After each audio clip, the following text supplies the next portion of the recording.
Right. நம்ம பார்க்க போற விடயம் பௌத்த மத அரசியல் கோட்பாடு. பௌத்த மத அரசியல் கோட்பாடு.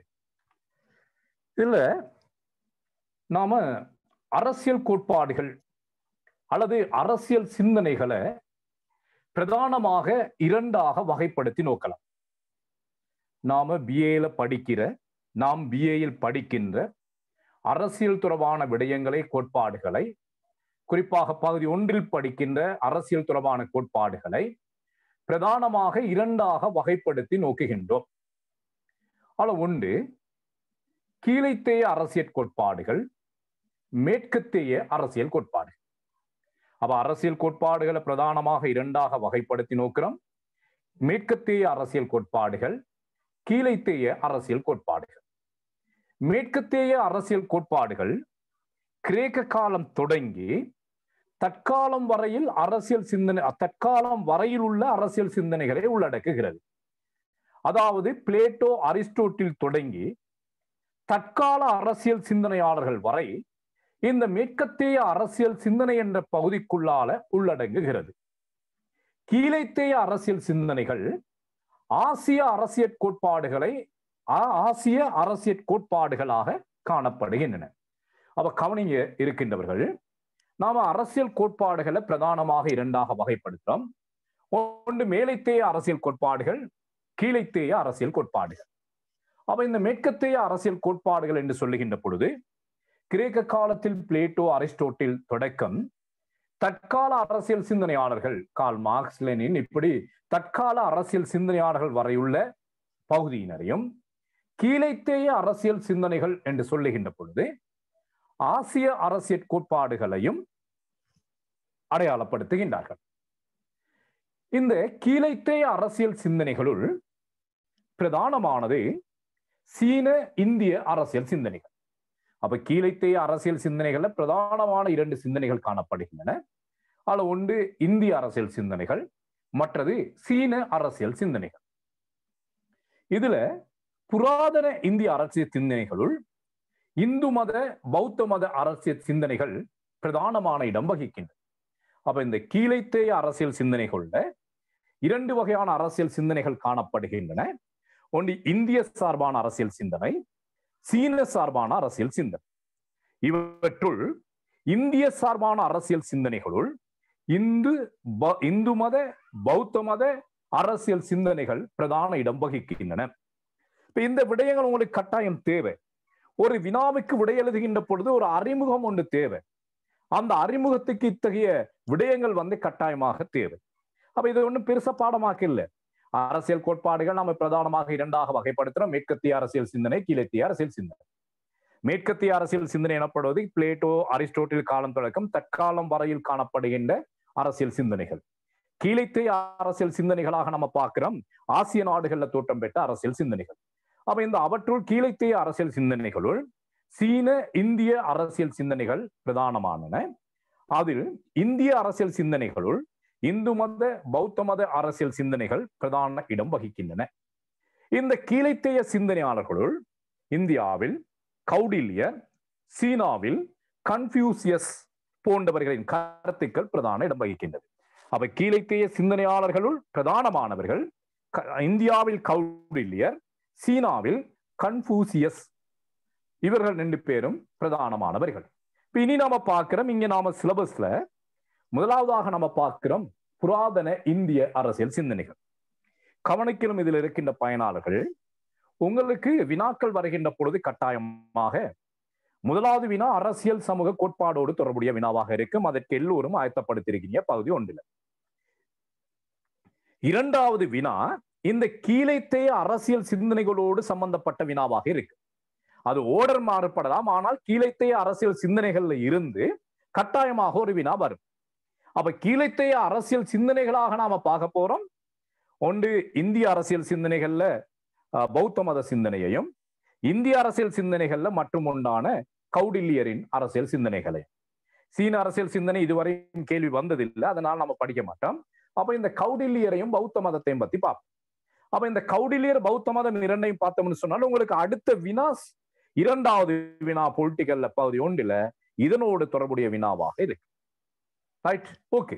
நாம இப்ப பார்க்கிறோம் புராதன இந்திய அரசியல் சிந்தனைகள். அரசியல் சிந்தனைகள் தொடர்பான வரலாற்றில் புராதன இந்திய அரசியல் சிந்தனைகள் பிரதான இடம் வகிக்கின்றது. அரசியலில் பல பெருமதிமிக்க கருத்துக்கள் இந்திய அரசியல் சிந்தனையில் இருந்து எழுந்துள்ளன. அவ புராதன கீழைத்தேய அரசியல் சிந்தனைகள்ல இந்திய அரசியல் சிந்தனைகள் பிரதானமானது. இந்தியாவில் பல்வேறுபட்ட அரசியல் கருத்துக்கள் காணப்படுகின்றன. இத்தகைய அரசியல் கருத்துக்கள் மிக பெருமதியான அரசியல் கருத்துக்களாக காணப்படுகின்றன. எப்படி பெருமதியான அரசின் கருத்துக்கள்னு சொன்னால், அரசின் தோற்றம் பற்றிய சமூக ஒப்பந்த கோட்பாடு தொடர்பான கருத்துக்கள். இது இப்போ 18ஆம் இந்த அண்மை காலமாக முன்வைக்க ஓப்ஸ்லோ, க்ளூசோ போன்ற நவீன சிந்தனையாளர்களால் முன்வைக்கப்பட்ட ஒரு கோட்பாடு. 16ஆம் நூற்றாண்டு காலப்பகுதியில் முன்வைக்கப்பட்ட ஒரு கோட்பாடு சமூக ஒப்பந்த கோட்பாடு. இந்த சமூக ஒப்பந்த கோட்பாடு சம்பந்தமாக 2500 வருடங்களுக்கு முன்பே இந்தியாவில் கருத்துக்கள் வெளிப்படலாயிற்று. அப்ப இந்தியாவின் அரசியல் சிந்தனைகள் இப்ப 16ஆம் நூற்றாண்டில் முன்வைத்த சமூக ஒப்பந்த கோட்பாடு தொடர்பான கருத்துக்கள் 2500 வருடங்களுக்கு முன்னரே இந்தியாவில் சொல்லப்பட்டிருக்கின்றன. அப்ப அந்த வகையில நம்ம பார்க்கிறோம், இந்த அரசியல் சிந்தனையில் இந்திய அரசியல் சிந்தனையானது மிகவும் சிறப்புக்குரியது, பெருமதியான பல கருத்துக்களை கொண்டிருக்கின்றது என்று நாம பார்க்கிறோம். அதாவது 2500 வருடங்களுக்கு முன் பௌத்த மதம் தோன்றிய பொழுது அரசியல் கருத்துக்கள் வலுப்பெறலாயிட்டு, அந்த பௌத்த மத அரசியல் கருத்துக்களுள் 16ஆம் நூற்றாண்டு கிபி 16ஆம் நூற்றாண்டில் முன்வைக்கப்பட்ட சமூக ஒப்பந்தம் தொடர்பான கருத்துக்கள் இடம்பெற்றிருக்கின்றன. அப்ப கிறிஸ்துக்கு பின் 16ஆம் நூற்றாண்டில் சொல்லப்பட்ட கருத்துக்கள் சுமார் 2500 வருடங்களுக்கு முன்னரே பௌத்த மதத்தில் சொல்லப்பட்டிருக்கிறது என்று சொன்னால், அந்த அளவு பெருமதியான கருத்துக்கள் கீழைத்தேய அரசியலில் காணப்பட்டிருக்கின்றது. ஓகே, அடுத்து நம்ம பார்க்கிறோம். ஆனால் இத்தகைய அரசியல் சிந்தனைகள் இந்தியாவில் பல்வேறுபட்டவைகால தோன்றினாலும் அவை நூல் வடிவில் இடம்பெறாமை பிரதானமான ஒரு குறைபாடாகும். இந்தியாவில் பெருமதியானபடி கருத்துக்கள் காணப்பட்டாலும், அரசியல் தொடர்பான இன்னும் பல பெருமதியான கருத்துக்கள் காணப்பட்டாலும் அவை நூல் வடிவம் பெறாமை பிரதானமான ஒரு குறைபாடாகும். இப்ப மேற்கத்திய அரசியல் சிந்தனைகள் ஒவ்வொன்றுக்கும் பிளேட்டோ, அரிஸ்டோட்டில் இப்படி ஒவ்வொருத்தருக்கும் ஒவ்வொரு வகையான நூல் இருக்கு. ஆனால் கீழைத்தேயத்துல பெருமதியான அரசியல் கருத்துக்கள் சொல்லப்பட்டிருந்தாலும் அரசியல் சிந்தனைகள் அல்லது அரசியல் கோட்பாடுகள் என்ற ரீதியில் நூல்கள் இடம்பெறவில்லை. அது கீழைத்தேய அரசியல் சிந்தனையை பொறுத்தவரையில் அல்லது இந்திய அரசியல் சிந்தனையை பொறுத்தவரையில் பெரும் குறைபாடாக நோக்கப்படுகிறது. எனவே புராதன இந்தியாவில் தோன்றிய ஏனைய நூல்களை அடிப்படையாக வைத்தே அரசியல் தொடர்பான கருத்துக்களை தேடி பெற வேண்டி உள்ளது. என்ன பார்க்கிறோம், இங்க பெருமதியான கருத்துக்கள் இந்தியாவில் இருக்குது. கீழைத்தேய அரசியல் சிந்தனையில பெருமதியான கருத்துக்கள் காணப்படுகின்றன. 2500 வருடங்களுக்கு முன்னரே சமூக ஒப்பந்தம் தொடர்பான கருத்துக்கள் முன்வைக்கப்பட்டிருக்கின்றன. இப்படி பெருமதியான கருத்துக்கள் பல இந்திய அரசியல் சிந்தனையில் காணப்பட்ட போதிலும் அந்த கருத்துக்கள் எதுவும் தனி ஒரு அரசியல் நூலாக இடம்பெறவில்லை. இப்ப ரிபப்ளிக், சட்டத்தின் உயிர், இப்படி மேற்கத்திய அரசியல் சிந்தனைகளை போன்றே தனி ஒரு கருத்தாக, தனி ஒரு விடயமாக இந்த கருத்துக்கள் இடம்பெறவில்லை. இது இந்திய அரசியல் சிந்தனையை பொறுத்தவரையில பெரும் ஒரு குறைபாடாக சுட்டிக்காட்டப்படுகிறது. இந்திய அரசியல் சிந்தனையில் பெரும் ஒரு குறைபாடாக சுட்டிக்காட்டப்படுகிறது. தனி ஒரு நூலாக இது இடம்பெற்றிருக்காமை. இதனால இந்திய அரசியல் சிந்தனைகள் தொடர்பான கருத்துக்களை இந்தியாவில் தோன்றிய ஏனைய பல்வேறுபட்ட நூல்களில் இருந்து தேடிப்பெற வேண்டிய ஒரு தேவைப்பாடு இருக்கின்றது. அதாவது சைவ சமய புராணங்கள், மகாபாரதம், வான்மீகி ராமாயணம், திருக்குறள் போன்றன. அப்ப இத்தகைய நூல்கள்ல இருந்துதான் அரசியல் தொடர்பான கருத்துக்களை தேடி பெற வேண்டியதாக இருக்கின்றது. கம்பராமாயணத்துல மன்னருக்கு இருக்க வேண்டிய பண்புகள் சொல்லப்பட்டிருக்கு, வான்மீகி ராமாயணத்துல சொல்லப்பட்டிருக்குது, சைவ சமய புராணங்கள்ல சொல்லப்பட்டிருக்கு. இப்ப பெரிய புராணம் அப்படிங்கிற நூல்ல ஒரு மன்னன் எப்படி இருக்கணும், நீதி நெறியாக இருக்கணும் என்ற விடயங்கள் சொல்லப்பட்டிருக்குது. திருக்குறள்ல அரசியல் தொடர்பான பல விடயங்கள் சொல்லப்பட்டிருக்கு. இப்படி பல விடயங்கள் சொல்லப்பட்டாலும் இந்த கம்பராமாயணம், சைவ சமய புராணங்கள், வான்மீகி ராமாயணம், திருக்குறள் போன்றன தனி ஒரு அரசியல் நூல் அல்ல. அது ஆன்மீக விடயத்தை விளக்கும் வகையில அரசியல் தொடர்பான விடயங்களை சொல்லி இருக்கின்றது. அவை இவற்றில் சொல்லப்படுகின்ற விடயங்கள், கருத்துக்கள் மிக பெருமதியான கருத்துக்கள். இருப்பினும் கூட இவை எதுவும் தனி ஒரு அரசியல் நூலாக இல்லாமை பெரும் குறைபாடாக சுட்டிக்காட்டப்படுகிறது. ஓகே, இப்ப நாம கீழைத்தேய அரசியல் சிந்தனை தொடர்பான அறிமுகம் பார்த்திருந்தோம். அதுல குறிப்பாக இந்திய அரசியல் சிந்தனை தொடர்பான அறிமுகம் பார்த்திருக்கிறோம். என்ன பார்த்திருக்கிறோம்? அதுல இந்தியாவில் இப்ப விடயத்தை பாருங்க, இவ்வளவு நேரம் சொன்னப்பட்ட விடயத்தின் சாராம்சம் இவ்வளவுதான். இந்தியாவில் பல பெருமதியான அரசியல் கருத்துக்கள் தோன்றியிருக்கின்றன. அப்படி என்ன பெருமதியான கருத்துக்கள்? சுமார் 2500 வருடங்களுக்கு முன்னரே சமூக ஒப்பந்தம் தொடர்பான கருத்துக்கள் இங்க முன்வைக்கப்பட்டிருக்குது. அப்ப இந்தியாவில் பல பெருமதியான அரசியல் கருத்துக்கள் தோன்றியிருந்தாலும் அந்த கருத்துக்கள் எதுவும் தனியான நூல் வடிவமாக அல்லாது ஆங்காங்கே சிதறி கிடக்கின்றது. பல்வேறுபட்ட இடங்கள்ல, பல்வேறுபட்ட நூல்கள்ல அந்த கருத்துக்கள் பரவி காணப்படுகின்றன. அவ்வாறு பரவி காணப்படுகின்ற நூல்கள் தான் நாம் இங்க பட்டியல்படுத்தியிருக்கிறோம். இந்த நூல்களில் இருந்து தேடி பெற வேண்டியிருக்குது. எப்போ இந்த பெருமதியான கருத்துக்கள் காணப்பட்டாலும் அவை தனி ஒரு நூல் வடிவம் பெறாது ஆங்காங்கே சிதறி காணப்படுகின்றவை கீழைத்தேய இந்திய அரசியல் சிந்தனையில் காணப்படுகின்ற பிரதானமான ஒரு குறைபாடாக நாம் சுட்டி காட்டலாம். அடுத்தது நாம பார்க்கிறோம். அப்ப இவ்வாறு காணப்பட்டாலும் இந்த கீழைத்தேய அரசியல் சிந்தனைகளுள் ஒரு அரசியல் கருத்தாக, அரசியல் சிந்தனையாக வெளிப்பட்டது அரசு பற்றிய பௌத்த மத கருத்துக்கள். அவ இப்பதான் நாம விடயத்துக்கு வந்திருக்கிறோம். அரசு பற்றிய பௌத்த மத கருத்துக்கள். இதுவரையும் பார்த்தது அரசியல் கோட்பாடுகள் சம்பந்தமான அறிமுகம் பார்த்திருந்தோம். அரசியல் சிந்தனைகள்ல கீழைத்தேய அரசியல் சிந்தனைகள் தொடர்பான அறிமுகம் பார்த்திருந்தோம். இப்போதான் நாம பார்க்கிறோம் கீழைத்தேய அரசியல் சிந்தனைகளுள் பிரதானமான சிந்தனையான பௌத்த மத அரசியல் கருத்துக்கள் தொடர்பாக பார்க்கிறோம். புராதன பௌத்த மத சிந்தனைகளுள் அரசியல் கருத்துக்கள் பல காணப்படுகின்றன. இப்ப மகாபாரதம், ராமாயணம் இப்படி நூல்கள்ல அரசியல் கருத்துக்கள் காணப்படுவதை போன்று புராதன பௌத்த மத சிந்தனையிலும் பல்வேறு வகையான அரசியல் கருத்துக்கள் காணப்படுகின்றன. பௌத்த மதம் மத ரீதியான சிந்தனைகளையும் தத்துவங்களையும் குறிப்பிட்டிருந்த போதும் அரசியல் சிந்தனைகள் தொடர்பாகவும் பல்வேறுபட்ட விடயங்களை விளக்கி நிற்கின்றது. அப்ப பௌத்த மதம் மத ரீதியான சிந்தனைகளை தான் விளக்கினாலும் அந்த மத ரீதியான சிந்தனைகளுள் அரசியல் தொடர்பான கருத்துக்களும் பல காணப்படுகின்றன. இது ஒரு முக்கியமான விடயம். இப்ப ராமனை பத்தி சொன்னாலும் அங்க அரசியல் தொடர்பான விடயங்கள் இருக்குது. அதே போல பெரிய புராணம் ஒரு மன்னரை பத்தி சொன்னாலும் அங்கேயும் அரசியல் தொடர்பான கருத்துக்கள் இருக்கு. அதே போல பௌத்த மதமும் இந்த விடயங்கள் ஏன் அப்படி பேசுறேன்னு சொன்னால் உங்களுக்கு விடை எழுதுறதுக்கு பல்வேறுபட்ட விடயங்கள் அங்க தேவை. பெரிய புராணம், ராமாயணம், திருக்குறள் இதை பத்தி நான் அடிக்கடி பேசுறேன்னு சொன்னால் விடை எழுதுகின்ற பொழுது உங்களது பக்கங்களை நிரப்புவதற்கு இந்த விடயங்கள் தேவைப்படும்.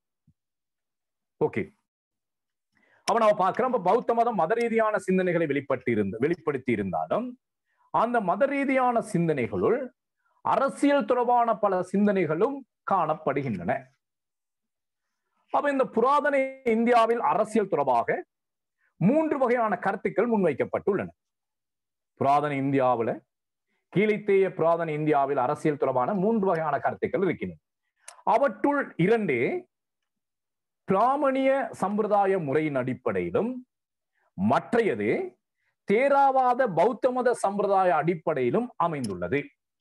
இங்க நாம பார்க்க போறது உங்களோட சிலபஸ்ல இருக்கிற கோட்பாடு தேராவாத பௌத்த மத சம்பிரதாய அடிப்படையில் அமைந்த அரசியல் கருத்துக்கள். இதுதான் உங்களது பாடத்திட்டத்தில் இருக்கின்ற கீழைத்தேய அரசியல் சிந்தனை. அப்ப தேராவாத பௌத்த மத அரசியல் கருத்துக்கள் தொடர்பாக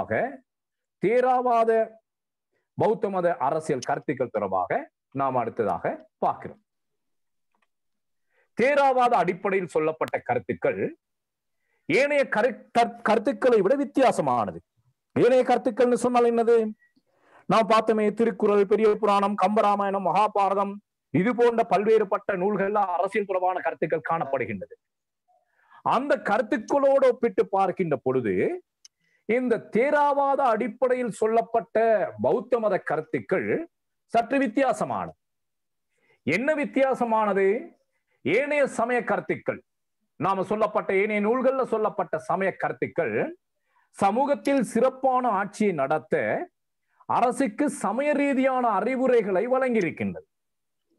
அப்ப இவை தனி நூல் வடிவமாக அல்லாது ஆட்சியை சரியான முறையில் கொண்டு நடாத்துவதற்கு சமய ரீதியான பல கருத்துக்களை கூறி அதனூடாக அரசியல் கருத்துக்களை வழங்கியிருக்கிறது. அப்ப இந்த கருத்துக்கள் எல்லாமே சமயத்தின் பெயரால ஆட்சியாளர்களுக்கு அறிவுரை கூறுகின்ற கருத்துக்களாகத்தான் காணப்படுகின்றன. எந்த கருத்துக்கள்?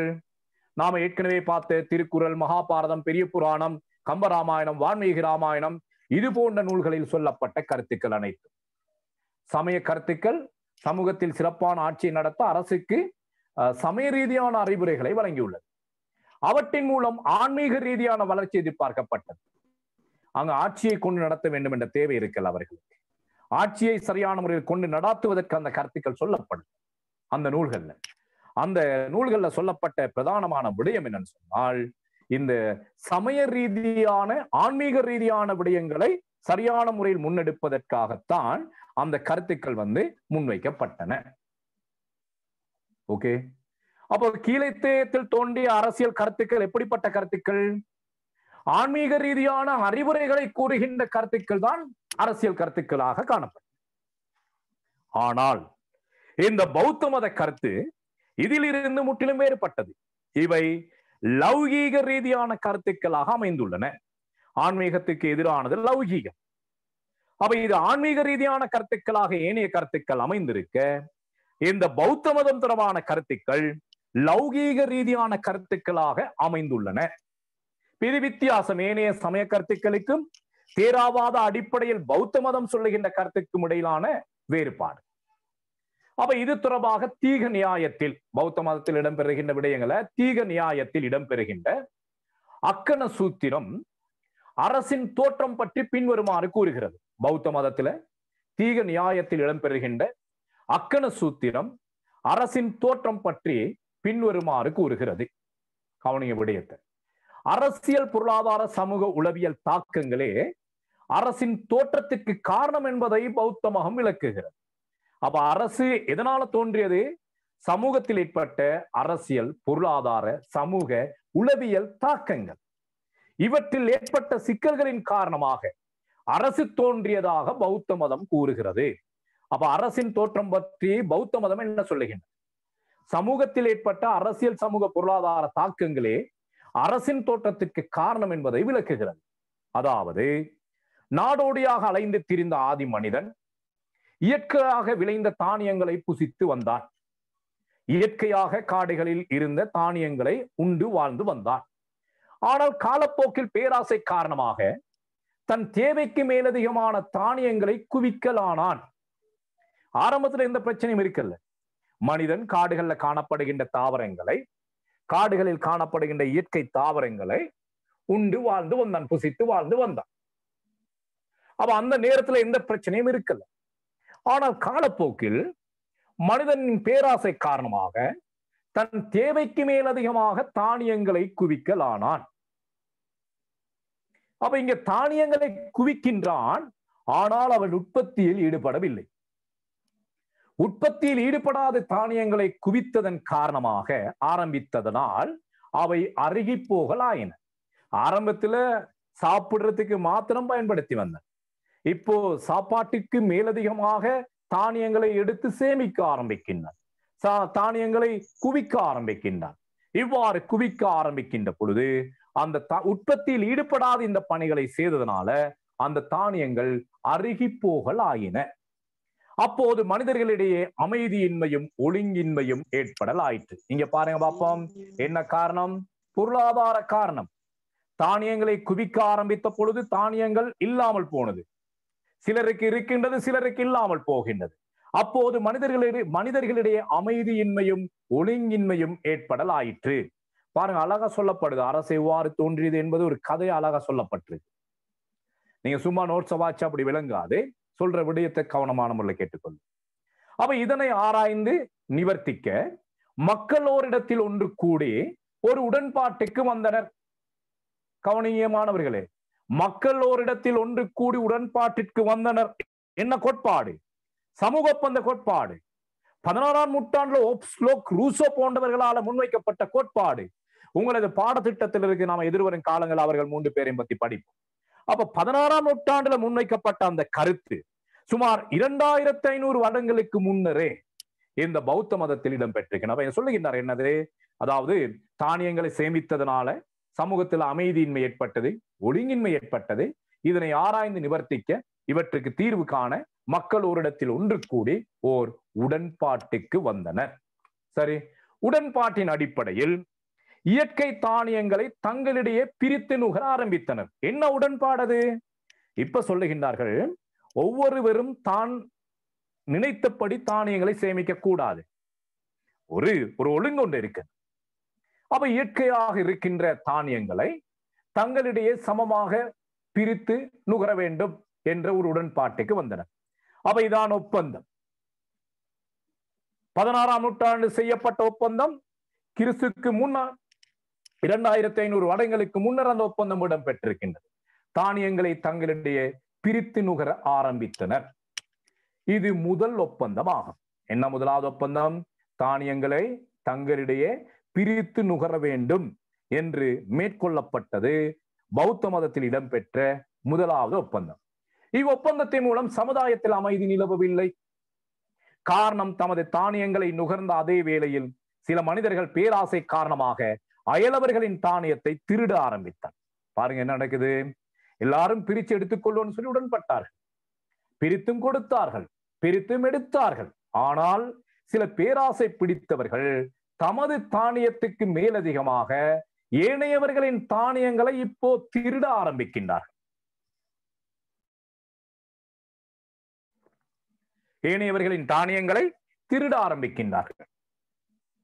இவ்வாறு ஆரம்பித்தவுடன் திருடன் பிடிபடுகின்றார். பிடிபடுகின்ற பொழுது ஏதாவது சாக்கு போக்கு காரணம் சொல்லி தப்பித்துக் கொள்கின்றார். ரைட். அப்ப நாம முதலாவது என்ன பார்க்கிறோம்? அந்த ஒப்பந்தம் ஃபெயிலியர், அது தோல்வியில் முடிவடைகிறது. எனினும் அவ திருடன் அகப்படுகின்றான். அகப்பட்டு பிடிப்பட்ட பொழுது ஏதாவது சாக்கு போக்கு சொல்லி தப்பித்துக் கொள்ள எத்தனிக்கின்றான். எனினும் திருட்டு பழக்கத்தை கைவிட முடியாது. அவன் தொடர்ந்தும் திருட்டு நடவடிக்கைகளில் ஈடுபடுகின்றான். அகப்பட்ட போது ஏனையவர்களால் தாக்கப்படுகின்றான். அப்ப நாம பார்க்கிறோம் என்னது, இப்போ சமுதாயத்தில் இருந்து அமைதி ஒழுங்கு இல்லாமல் போகுது. ஒருவன் இன்னொருவனை தாக்க ஆரம்பிக்கின்றான். அப்ப அகப்பட்ட பொழுது அவன் ஏனையவர்களால தாக்கப்படுகின்றான். சமுதாய அமைப்பில் சொத்துக்களை பாதுகாப்பது தொடர்பாக ஏற்பட்ட பிரச்சனையின் விளைவாக சமூக ஒத்துழைப்பையும் சீர்தன்மையும் வீழ்ச்சி அடைகின்றது. அப்ப நாம என்ன பார்க்கிறோம்? சமூகத்துல சொத்துக்கள் தொடர்பாக ஏற்பட்ட பிரச்சனையின் காரணமாக இதுவரையும் காணப்பட்ட சமூக ஒத்துழைப்பும் சீர்தன்மையும் வீழ்ச்சி அடைகிறது. அப்போது சமுதாய மக்கள் மீண்டும் கலந்தாலோசித்து ஒரு ஒப்பந்தத்தை மேற்கொண்டனர். இது இரண்டாவது ஒப்பந்தம் ஆகும். முதலாவது ஒப்பந்தம் ஃபெயிலியர். என்ன ஒப்பந்தம்? முதலாவது ஒப்பந்தம் தானியங்களை தங்களிடையே சரியாக பிரித்து நுகர வேண்டும் என்ற ஒப்பந்தம். அது தோல்வியில் முடிவடைகின்றது. என்ன காரணத்தினால? சிலர் தமது தானியத்தை உண்ட வேளையில் பேராசை காரணமாக அயலவர்களின் தானியத்தை திருட ஆரம்பித்தான். அதனால அந்த ஒப்பந்தம் ஃபெயிலியர் ஆகி தோல்வியில் முடிவடைந்து சமூகத்தில் பிரச்சனைகள் ஏற்பட ஆரம்பிக்கிறது. அதனால சமுதாய மக்கள் மீண்டும் கலந்தாலோசித்து ஒரு ஒப்பந்தத்தை மேற்கொண்டனர். இது இரண்டாவது ஒப்பந்தம் ஆகும்.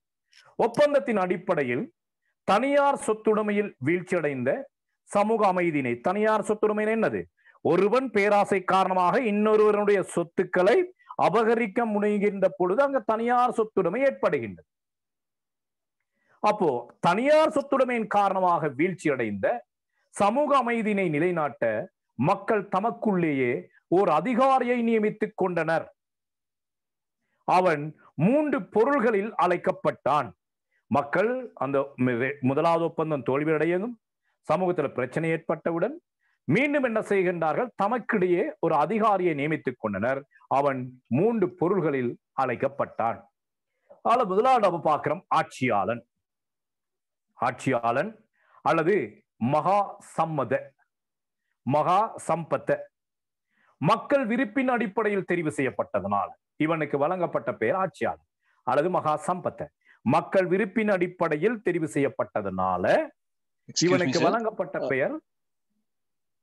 சார் D2D அட்மினுக்கு கொஞ்சம் ஹோஸ்ட் சேஞ்ச் பண்ணி விடுங்க சார். Thank you.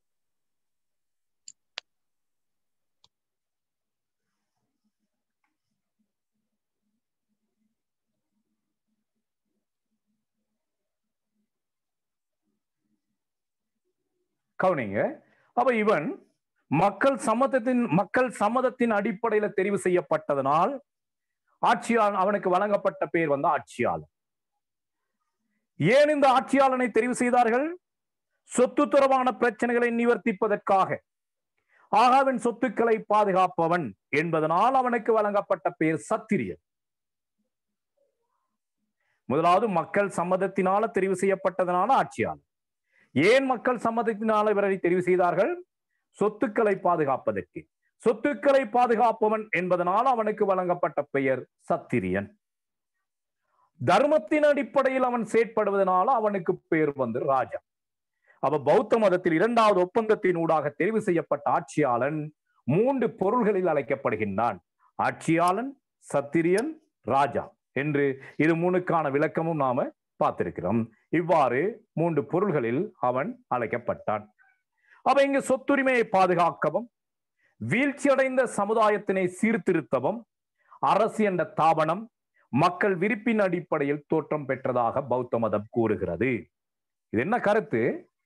மக்கள் விருப்பின் அடிப்படையில் தோற்றம் பெற்றது, மக்கள் ஒப்பந்தத்தின் அடிப்படையில் தோற்றம் பெற்றது. சமூக ஒப்பந்தம் 2500 வருடங்களுக்கு முன்னர் இந்தியாவில் தோன்றியிருக்கிறது. ஏன் அந்த சமூக ஒப்பந்தம் தோன்றியது? சொத்துரிமையினால, சொத்துடைமை பிரச்சனையினால சமூகத்தில் ஏற்பட்ட பிரச்சனைகளை நிவர்த்தி செய்வதற்காக.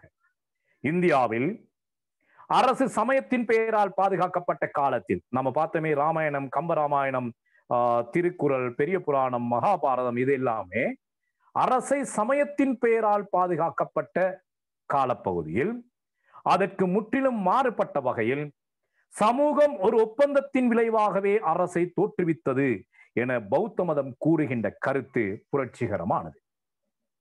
எல்லாருமே கடவுளின் பெயரால் கருத்துக்களை முன்வைத்த காலப்பகுதியில் அப்படி அல்ல, அரசு சமூக ஒப்பந்தத்தினூடாக தோற்றுவிக்கப்பட்டது என்ற கருத்தை பௌத்த மதம் கூறியிருப்பது ஒரு புரட்சிகரமான விடயம் என்று சொல்லப்படுகிறது.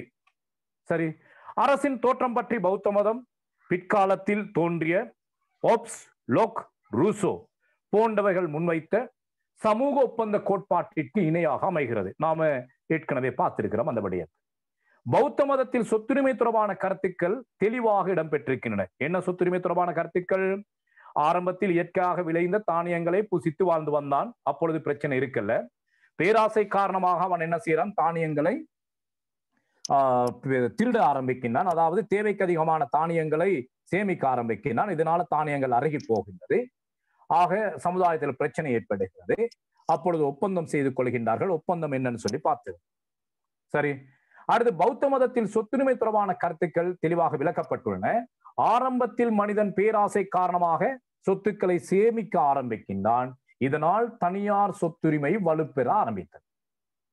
தனியார் சொத்துரிமை இல்லாத காலத்தில் சமுதாயத்தில் அமைதி நிலவுகிறது. எந்த காலத்தில்? இயற்கையாக விளைந்த தானியங்களை மனிதன் தங்களுக்கிடையே எந்த வகையான ஒப்பந்தமும் இல்லாமல் புசித்து வந்த காலப்பகுதியில் சமூகத்தில் அமைதி நிலவுகிறது. பேராசை காரணமாக சேமிக்க ஆரம்பித்தவுடன் சமுதாயத்தில் பிரச்சனை ஏற்பட ஆரம்பிக்கின்றது. பிரச்சனையை நிவர்த்திப்பதற்கு ஒப்பந்தம் செய்து கொள்ளப்படுகிறது. என்ன ஒப்பந்தம்? இனிமேல் இப்படி பேராசையோடு ஒருவர் சொத்துக்களை சேமிப்பது அல்ல, இருக்கின்ற சொத்துக்களை சமமாக பிரித்து நுகர்வது என்ற ஒப்பந்தம் செய்து கொள்ளப்படுகிறது. சரி, தனியார் சொத்துரிமை காரணமாக அமைதி, ஒழுங்கு, சட்ட சீர்குலைவு, களவு, குழப்பம், பொய் போன்ற சமூக விரோத செயல்கள் சமுதாயத்தில் அதிகரிக்கலாயின. எல்லாத்துக்கும் காரணம் சொத்துடைமை. அதன் அடிப்படையில் ஆராயும் பொழுது சமூக சீர்குலைவுக்கு சொத்துடைமையே காரணம் என்று புலப்படுகிறது. அவ பௌத்த மதம் சமுதாய சீர்குலைவுக்கு பிரதானமான காரணம் சொத்துரிமை, பொருளாதார காரணம். அவற்றிலிருந்து மக்கள் மீள்வதற்காக ஒப்பந்தத்தின் அடிப்படையில் ஆட்சியாளர்களை தெரிவு செய்தார்கள். அந்த ஆட்சியாளன்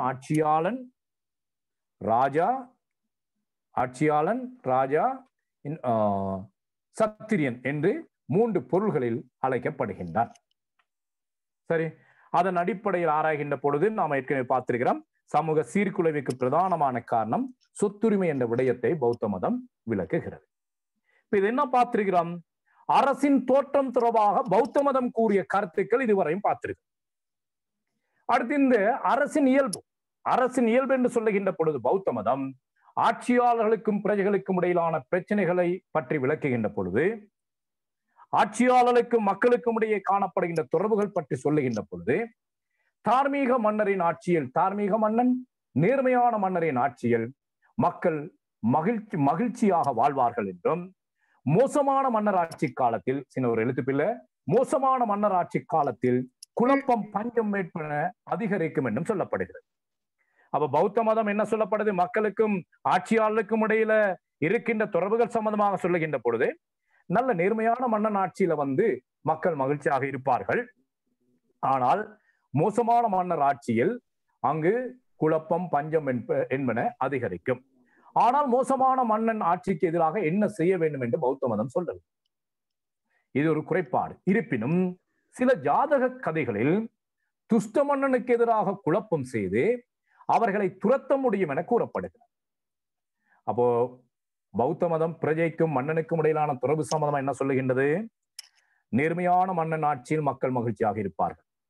மோசமான மன்னன் ஆட்சியில் மக்களுக்கு குழப்பம், பசி, பட்டினி, பஞ்சம் இது போன்ற விடயங்கள் ஏற்பட்டு சமூகத்துல பிரச்சனை ஏற்படும்.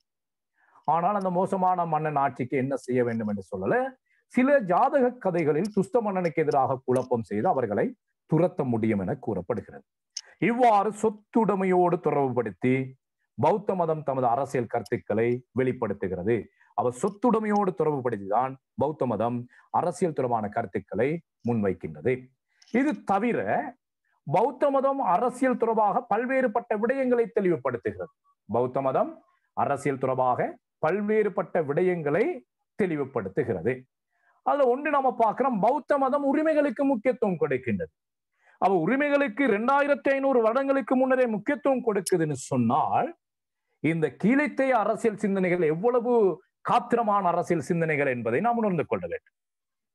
மேலைத்தேய அரசியல் சிந்தனையில் 1948 மனித உரிமை பிரகடனம் வெளியிடப்படுகிறது. ஆனால் அந்த மனித உரிமைகள் சம்பந்தமாக 2500 வருடங்களுக்கு முன்னர் பௌத்த மதம் கதைத்திருக்கின்றது. இங்கே சொல்லப்படுகின்றது, உரிமைகளுக்கு மதிப்பளிக்கப்பட்டு உத்தரவாதம் அளிக்கப்பட வேண்டும் என்று மதசார்பற்ற ஆட்சி முறை ஒன்றினையே பௌத்த மதம் வலியுறுத்து.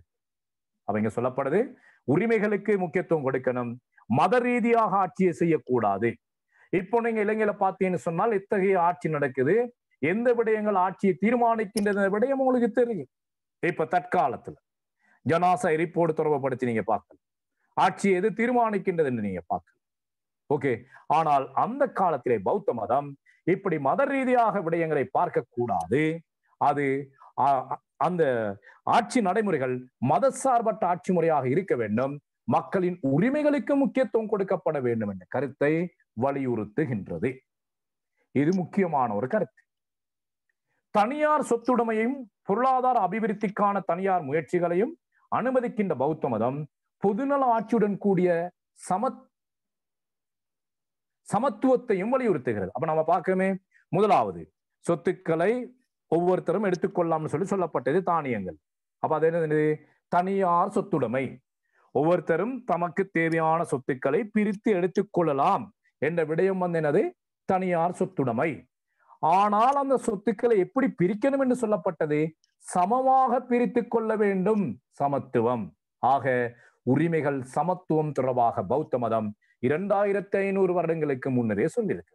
தவிர வரி விதிப்பு, வறுமை ஒழிப்பு தொடர்பாகவும் பௌத்த மதத்தில் சொல்லப்பட்டது. ஓகே, அடுத்து நம்ம பார்க்கிறோம், அடுத்து பௌத்த மதம் சொல்லுகின்ற முக்கியமான, முதலாவது பார்த்தோம் அரசின் தோற்றம் பற்றி சொன்னது. அடுத்து நம்ம பார்த்தோம் பிரஜைகளுக்கும் ஆட்சியாளருக்கும் இருக்க வேண்டிய தொடர்புகள் பற்றி சொன்னது. மூன்றாவது விடயமாக நாம பார்த்தோம் உரிமைகள் பற்றி சொல்லப்பட்டிருக்குது. நாலாவது விடயம் பௌத்த மதம் தர்மம் பற்றி சொல்லியிருக்கு.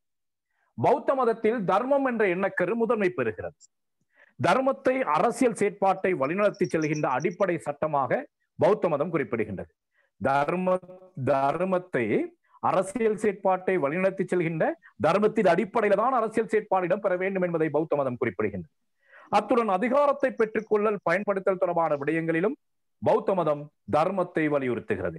அதிகாரத்தை பெற்றுக்கொள்ளுதல், பயன்படுத்தல் போன்ற விடயங்களிலும் பௌத்த மதம் தர்மத்தை வலியுறுத்துகிறது. ஆக நம்ம பார்க்கிறோம், ஜெயசுந்தரம் ஓட மைக் ஒன்னு இருக்குது, நிரஞ்சினி ஓட மைக் ஒன்னு இருக்குது, மைக் ஓப் பண்ணிக்கொள்ளு. அப்போ நாம பார்க்கிறோம் 2 பேரும் மைக் ஒன்னு, ஜெயசுந்தரம், நிரஞ்சனி மைக்கோ ஓப் பண்ணிக்கொள்ளுங்க. அப்ப நாம பார்க்கிறோம் அரசியல் செயற்பாட்டை தர்மத்தின் அடிப்படையில் செய்ய வேண்டும் என்று பௌத்த மதம் கூறுகின்றது. அதே போல அதிகாரத்தை பெற்றுக்கொள்ளுதல், கைப்பற்றுதல், அதிகாரத்தை நடைமுறைப்படுத்தல், அதிகாரத்தை தக்க வைத்தல். இந்த அதிகாரம் அப்படி அதிகாரம் என்று சொல்லுகின்ற பொழுது நீங்கள் சில விடயங்கள் அப்படியே படிப்படியா சொல்லணும். என்ன சொல்லணும்? அதிகாரத்தை பெற்றுக்கொள்ளுதல், அதிகாரத்தை தக்க வைத்தல், அதிகாரத்தை பரவலாக்குதல், அதிகாரத்தை விஸ்தரித்தல். அதிகாரத்தில் என்ன வரணும்? அதிகாரத்தை பெற்றுக்கொள்ளுதல், அதிகாரத்தை நடைமுறைப்படுத்துதல், அதிகாரத்தை பரவலாக்குதல், அதிகாரத்தை தக்க வைத்துக் கொள்ளுதல். இது போன்ற விடயங்கள் முக்கிய ஒரு ஆட்சியில். அப்ப இந்த அதிகாரம் என்ற சொல் எங்க நீங்க போட்டாலும் இப்ப நான் சொல்லப்பட்டது அப்படியே ஃப்ளோல எழுதணும். என்னது? அதிகாரத்தை பெற்றுக்கொள்வது, அதிகாரத்தை நடைமுறைப்படுத்துவது, அதிகாரத்தை தக்க வைப்பது, அதிகாரத்தை பரவலாக்குவது. அது எப்படி இருக்கலாம்? உள்ளூர் மட்டம், பிரதேச மட்டம், தேசிய மட்டம், சர்வதேச மட்டம் வரை போகலாம். இது அதிகாரத்தை பெறுவது, தக்க வைப்பது, நடைமுறைப்படுத்துவது, பரவலாக்குவது. பிரதேச மட்டம், உள்ளூர் மட்டம், தேசிய மட்டம், சர்வதேச மட்டம் என்ற ரீதியில் அமையலாம். இவ்வாறு அதிகாரத்தை பயன்படுத்துகின்ற பொழுது எல்லா விடயங்களிலும் பௌத்த மதம் தர்மத்தை வலியுறுத்துகிறது. ஆக பௌத்த மதம் சொல்லுகின்ற மற்றொரு முக்கியமான கருத்து தர்மம் பற்றிய கருத்து. ஓகே, இது கிளியர் நினைக்கிறேன். அடுத்து நாம பார்க்கிறோம், அரசாங்கம் பற்றியது பௌத்த மதம் சொல்லுகின்றது. ஒரு அரசாங்கம் எப்படி இருக்கணும் என்று பௌத்த மதம் சொல்லுகின்றது. சிறந்த அரசாங்கம் எவ்வாறு காணப்பட வேண்டும் என்பதை விளக்க பௌத்த மதம் 10 கடமைகளை அரசாங்கத்துக்கு குறிப்பிடுகின்றது. சும்மா அல்ல. 2500 வருடங்களுக்கு முன்னரே பௌத்த மதம் அரசுக்கு ஆலோசனை வழங்கியிருக்கு என்னென்ன செய்யணும்னு சொல்லி. அதுல ஒன்று, அரசாங்கம் பொதுமக்களின் நலனை பேணக்கூடியதாக இருத்தல் வேண்டும். தர்மத்தின் அடிப்படையில் ஆட்சி அங்கு நிலவ வேண்டும். அரசாங்கத்தின் ஆட்சி தியாக மனப்பான்மை கொண்டிருத்தல் வேண்டும். ஆட்சியாளர்கள் நேர்மையாக நடந்து கொள்ள வேண்டும். பக்கச்சார்பற்ற முறையில் அன்பாக நடந்து கொள்ள வேண்டும். பௌத்த மதம் வலியுறுத்துகின்ற மற்றொரு முக்கியமான கருத்து அன்பு. அது அரசியலையும் இருக்க வேண்டும் என்று சொல்லுகின்றது. எளிமையாக இருக்கணும். சரளாயின்னு சொல்லுவாங்க. இப்ப பாத்தீங்கன்னு சொன்னால் கடந்த 2015ஆம் ஆண்டு மைத்திரிபால சிறிசேன வர்றது பொழுது சொன்னாங்க, ஏயா போம சரளாய் அப்படின்னு சொன்னாங்க. வீட்டுல இருந்து வாழை இலையில சாப்பாடு கொண்டு வந்து ஜனாதிபதி மாலையில வச்சு சாப்பிடுவார். எங்க போனாலும் மனுஷி சமைச்சு கொடுத்த சாப்பாடு எடுத்துட்டு போவார் ஜனாதிபதி. அப்படின்னா மிச்சம் எளிமையானவர். அதான் அந்த சரளை. சரளாயின்னு சொல்றது சிங்களத்துல எளிமை. இப்போ இருக்கிற ஜனாதிபதினா ஆரம்பத்துல அப்படித்தான் போனார். சும்மா டிஷர்ட்டோட போவார். எல்லா இடம் நோமலா போவாரு. பெரிய பாதுகாப்பு இருக்காது. ஆனால் வர வர வர வர அந்த சரளகத்தையே கொஞ்சம் இல்லாமல் போய் கொண்டிருக்குது. 1.5 வருடத்துல பொறுத்திருந்து பாப்போம் அது என்ன நடக்குதுன்னு சொல்லி. இது சும்மா நடைமுறையோட சம்பந்தப்பட்ட விடயம் கொஞ்சம் உங்களோட டிஸ்கஸ் பண்ணேன். ரைட். அடுத்து பொறுமையை கடைபிடிக்க வேண்டும். ஆட்சியாளர்கள் அகிம்சை வழியில் செல்ல வேண்டும். சகிப்புத்தன்மையோடு இருத்தல் வேண்டும். மக்களின் விருப்பையும் மதித்தல் வேண்டும். இப்ப நீங்க அண்மையில பாத்தீங்கன்னு சொன்னால் பார்லமெண்டத்தில் ஒரு நல்ல விவாதம் ஒன்று நடந்தது. கிழக்கு மாகாணத்தை சேர்ந்த சாணக்கியன் என்ற ஒரு பார்லமெண்ட் உறுப்பினர் இந்த பௌத்த மதத்துல சொல்லப்பட்ட இந்த விடயங்கள் எல்லாமே பார்லமெண்ட் உறுப்பினர்களுக்கு பொதுவாக சுட்டி காட்டினார். பௌத்த மதம் இதைதான் வலியுறுத்துகின்றது. இதில் இருக்கின்றவர்கள் பௌத்தர்களா? பௌத்தர்கள்னு சொன்னால் அங்க எளிமையாக இருக்கணும், நேர்மையாக நடக்கணும். அந்த பண்பு இதுல யாருக்காவது இருக்குதா என்று ஒரு அருமையான ஸ்பீச் ஒன்று பேசினாரு. நானும் ரசித்து கேட்டேன். இதுல பலர் கேட்டிருப்பீங்க. தற்போது பார்லமெண்டத்தில் ஒரு நல்ல பேச்சாளராக நானும் அவரை பார்க்கிறேன். நல்ல பேச்சாளர் அப்படின்னு சொல்லுகின்ற பொழுது எடுக்கின்ற விடயத்தை மும்மொழிகளிலும் சரளமாக சொல்லணும். எடுக்கின்ற விடயத்தை பெரும்பான்மை இனத்தவருக்கு சவால் விடக்கூடிய வகையில, ஆசனத்தில் நீ இருன்னு சொல்லி கையை நீட்டி பேசக்கூடிய வகையில அருமையாக இருந்தது. நான் நினைக்கிறேன் கிழக்கு மாகாணத்துல சிலர் இருப்பீங்க. பேசுகின்ற பொழுது உங்களுக்கு ஒரு மகிழ்ச்சி ஒன்று ஏற்படும். அதில் குறிப்பாக அவர் முஸ்லிம்கள் சார்பாகவும் பேசியிருந்தாரு. சாணக்கியன் எனக்கு தெரியாது, டிவியில பார்த்த முகம். யாராவது தொடர்புல இருப்பீங்கன்னு சொன்னால் அவரோட இப்படி கண்டிலிருந்து ஒரு சேர் உங்களை பத்தி பேசினார்னு சொல்லி விடயத்தை எத்தி வைங்க. Right, okay. அப்ப இந்த பௌத்த மதம் இவ்வாறான கருத்துக்களை முன்வைக்கின்றது. ஒரு அரசாங்கம் எப்படி இருக்க வேண்டும் என்பது தொடர்பாக இவற்றுள் 10வது கடமையாக மக்களின் விருப்பை மதித்தல் என்பதே மிக முக்கியமானது. இதுதான் சமூக ஒப்பந்தம். அப்ப 10வது கடமையாக சொல்லப்பட்டிருக்கு பாருங்க, மக்களின் விருப்பை மதித்தல். அப்ப இது மக்கள் விருப்பை மதித்தல்னு சொன்னால் 2 விடயத்துக்கு நாம் எடுக்கலாம். ஒன்று சமூக ஒப்பந்தம், மற்றது ஜனநாயகம். அப்ப ஜனநாயக ரீதியான கருத்தையும் பௌத்த மதம் 2500 வருடங்களுக்கு முன்னரே தெளிவித்திருக்கின்றது. பிற்காலத்தில் இந்த 10 கடமைகளும் ஆசிய சமூகங்களில் அரசுகளை வடிவமைப்பதிலும் பெருமளவு செல்வாக்கு செலுத்தியிருக்கின்றன. குறிப்பாக தற்காலத்தில் உலக நாடுகளில் காணப்படுகின்ற ஜனநாயக மற்றும் பிரதிநிதித்துவ ஜனநாயக எண்ணக்கருக்களுள் அடிப்படை அம்சங்களை இவை பெருமளவு இருக்கின்றன. இப்ப இன்றைக்கு நாம பார்க்கிறோம் ஜனநாயக நாட்டு இந்த விடயங்கள் அவ்வளவும் இருக்கு. ஒரு நல்ல ஜனநாயக நாடுன்னு சொன்னால் இந்த விடயங்கள் அவ்வளவு இருக்கணும். அப்ப இன்று ஜனநாயக நாட்டில் இருக்கக்கூடிய இந்த விடயங்கள் அனைத்தையும் 2500 வருடங்களுக்கு முன்னரே பௌத்த மதம் எடுத்து சொல்லி இருக்குதுன்னு சொன்னால் இந்த பௌத்த மத கருத்துக்கள் அரசியல்ல எந்த அளவு முக்கியத்துவமா இந்த கருத்துக்கள் என்பது ஆராயப்பட வேண்டிய விடயம். சரி, அடுத்து நாம இந்த பௌத்த மத கருத்துக்கள் சம்பந்தமா ஒரு சின்ன ஒரு மதிப்பீடு விமர்சனம். நீங்க கேள்விக்கு பதிலளிக்கின்ற பொழுதும் இந்த விமர்சனம் இருக்கணும்.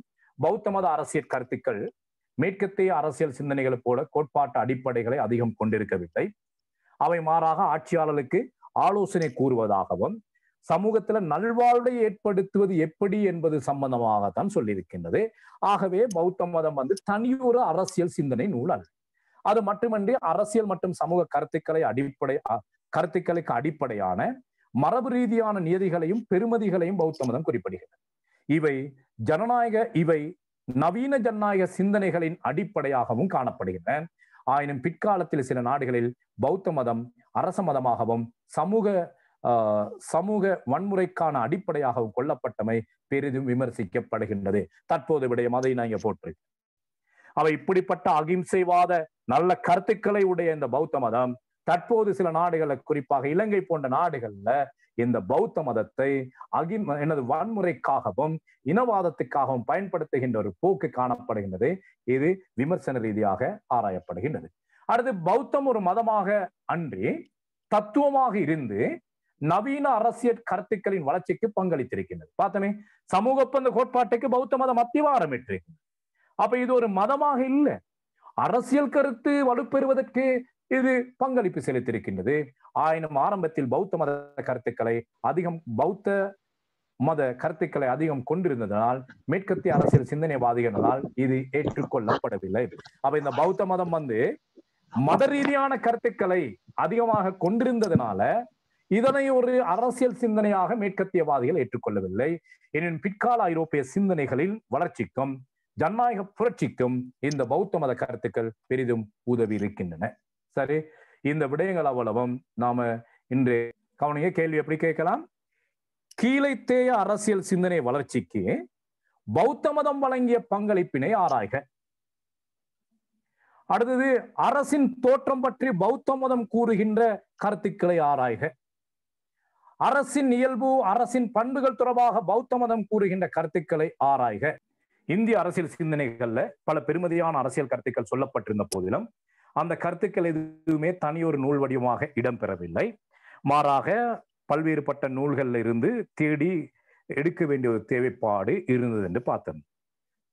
அப்ப அதன் அடிப்படையில இந்திய அரசியல் சிந்தனைகளை பிரதானமாக 3 வகையாக வகைப்படுத்துகின்றார்கள். அதுல 2 பிராமணிய சம்பிரதாய அடிப்படையிலானதும் மற்றது தேராவாத பௌத்த மத அடிப்படையிலும் அமைந்த கருத்து என்று பார்த்தோம். அப்ப இந்த பௌத்த மத கருத்துக்கள் வித்தியாசமான கருத்து. என்ன வித்தியாசம்? இந்த காலப்பகுதியில் அரசியல் கருத்துக்கள் எல்லாமே ஆன்மீக ரீதியான கருத்துக்களாக அமைந்திருக்க, பௌத்த மத கருத்துக்களானது ஆன்மீக ரீதியாக அல்லாது லௌகீக ரீதியான விடயங்களை தெளிவுபடுத்தியது. இது பிரதானமான அம்சம். அடுத்து, இந்த பௌத்த மதம் அரசின் தோற்றம் பற்றி சொல்லுகின்றது. ஆரம்பத்துல சமூகத்தில் எந்த பிரச்சனையும் இருக்கல்ல, மனிதன் இயற்கையாக வாழ்ந்து இயற்கையாக சமூகத்தில் விளைந்த தானியங்களை புசித்து வாழ்ந்து வந்தான். ஆனால் காலப்போக்குல பேராசை காரணமாக சேமிக்க ஆரம்பிக்கின்றான். இதனால தானியங்கள் அருகி போகிறது. இதனால சமூகத்துல பல்வேறுபட்ட பிரச்சனைகள் ஏற்படுகிறது. எனவே மக்கள் அனைவரும் ஒன்று கூடி ஒரு ஒப்பந்தம் ஒன்று செய்து ஒரு உடன்பாட்டுக்கு வருகின்றார்கள். இயற்கையாக இருக்கின்ற தானியங்களை நாம் சமமாக பிரித்து உண்போம் என்ற உடன்பாட்டுக்கு. அந்த உடன்பாட்டின் அடிப்படையில் சிலர் நடக்காத காரணத்தினால என்ன செய்கின்றார்கள்? தமது தானியத்தை உண்டு வாழ்ந்த அதே வேளையில் அயலவர்களின் தானியத்தையும் அவன் புசிக்க ஆரம்பிக்கின்றான். இதனால சமூகத்துல பிரச்சனை ஏற்படுகிறது. அவன் சில நேரங்கள்ல பிடிப்படுகின்றான். திருட ஆரம்பித்தவன் ஏதோ காரணம் சொல்லி தப்பித்துக் கொள்கின்றான். அவனால திருட்டு பழக்கத்தை விட முடியல, தொடர்ந்து திருடுகின்றான், பிடிப்படுகின்றான். அவனை ஏனையவர்கள் அடிக்கின்றார்கள். சமூக சீர்குலைவு ஏற்படுகிறது. சமூகத்தில் இருந்து அமைதி இல்லாமல் போகின்றது. இதனால சொத்துடைமையோடு சம்பந்தமான பிரச்சனைகள் தோன்றுகின்றது. இவற்றுக்கு தீர்வு காண பௌத்த மதம் இவற்றுக்கு தீர்வு காண 2வது ஒப்பந்தத்தை செய்து கொள்கிறது. அப்போ இந்த 2வது ஒப்பந்தத்தின் அடிப்படையில ஒப்பந்தத்தினூடாக ஒரு தாபனம் அல்லது ஆட்சியாளன் உருவாக்கப்பட்டான். அவன் 3 பொருள்களில் அழைக்கப்பட்டான். ஆட்சியாளன், சத்திரியன், ராஜா. விளக்கம் சொல்கிறேன். இவ்வாறு ஆட்சியாளர்கள் 2வது ஒப்பந்தத்தினூடாக தெரிவு செய்யப்பட்டதாக சொல்லப்படுகின்றது. அப்ப இந்த அரசு எப்படி தோன்றியது? சமூக ஒப்பந்தத்தினூடாக தோன்றிய இந்த விடயத்தை வலியுறுத்துகின்றது. அடுத்து நாம பார்த்திருந்தோம் பௌத்த மதம் எதற்காக அரசை தோற்றுவித்தது என்று பார்த்திருந்தோம். எது? சமூக பிரச்சனை. என்ன பிரச்சனை? சொத்துக்கள்னால் ஏற்பட்ட பிரச்சனை. அடுத்து இந்த கருத்து ஒப்ஸ்லோ க்ளூசோ போன்றவரின் கருத்துக்களை ஒத்ததாக பார்த்திருக்கிறோம். சொத்துரிமையோடு தொடர்பான விடயம்தான் அரசின் தோற்றத்துக்கு அடிப்படையாக அமைந்திருந்தது என்ற விடயத்தை பார்த்திருந்தோம். அடுத்தது இந்த பௌத்த மதமானது மன்னனுக்கும் பிரஜைகளுக்கும் இடையிலான தொடர்பு பற்றி என்ன சொல்லுதுன்னு சொல்லி பார்த்திருந்தோம். அதுல நேர்மையான மன்னன், மோசமான மன்னன், அது சம்பந்தமாக நாம பார்த்திருந்தோம். அடுத்து உரிமைகளுக்கு முக்கியத்துவம் கொடுக்கின்றது என்ற கருத்தை அடையாளப்படுத்தியிருந்தோம். தர்மத்துக்கு முக்கியத்துவம், அரசாங்கம் பற்றிய கருத்து முக்கியத்துவம். அப்ப இவற்றில் 10வது கடமை நவீன அரசுகளோடு சம்பந்தப்பட்டதுன்னு சொல்லி பார்த்திருந்தோம். அடுத்து ஒரு மதிப்பீடு பார்த்திருந்தோம். மதிப்பீடுல என்னது? நல்லது கெட்டது ரெண்டையும் எழுதுறோம். அப்போ நல்லது என்னது? 2500 வருடங்களுக்கு முன்னரே ஜனநாயகத்தில இன்று காணப்படுகின்ற பல்வேறுபட்ட விடயங்களை பௌத்த மதம் சொல்லி இருக்கின்றது. அடுத்தது சமூக ஒப்பந்தம் 16ஆம் நூற்றாண்டுல சொல்லப்பட்ட கருத்துக்களை அங்கு முன்வைத்திருக்கின்றது. சொத்துடைமைதான் அரசின் தோற்றத்துக்கு காரணம் என்று பிற்கால அறிஞர்களால் சொல்லப்பட்ட கருத்தோடு இவை ஒத்து போகின்றது. உரிமைகள் சம்பந்தமாக சொல்லப்பட்டிருக்குது.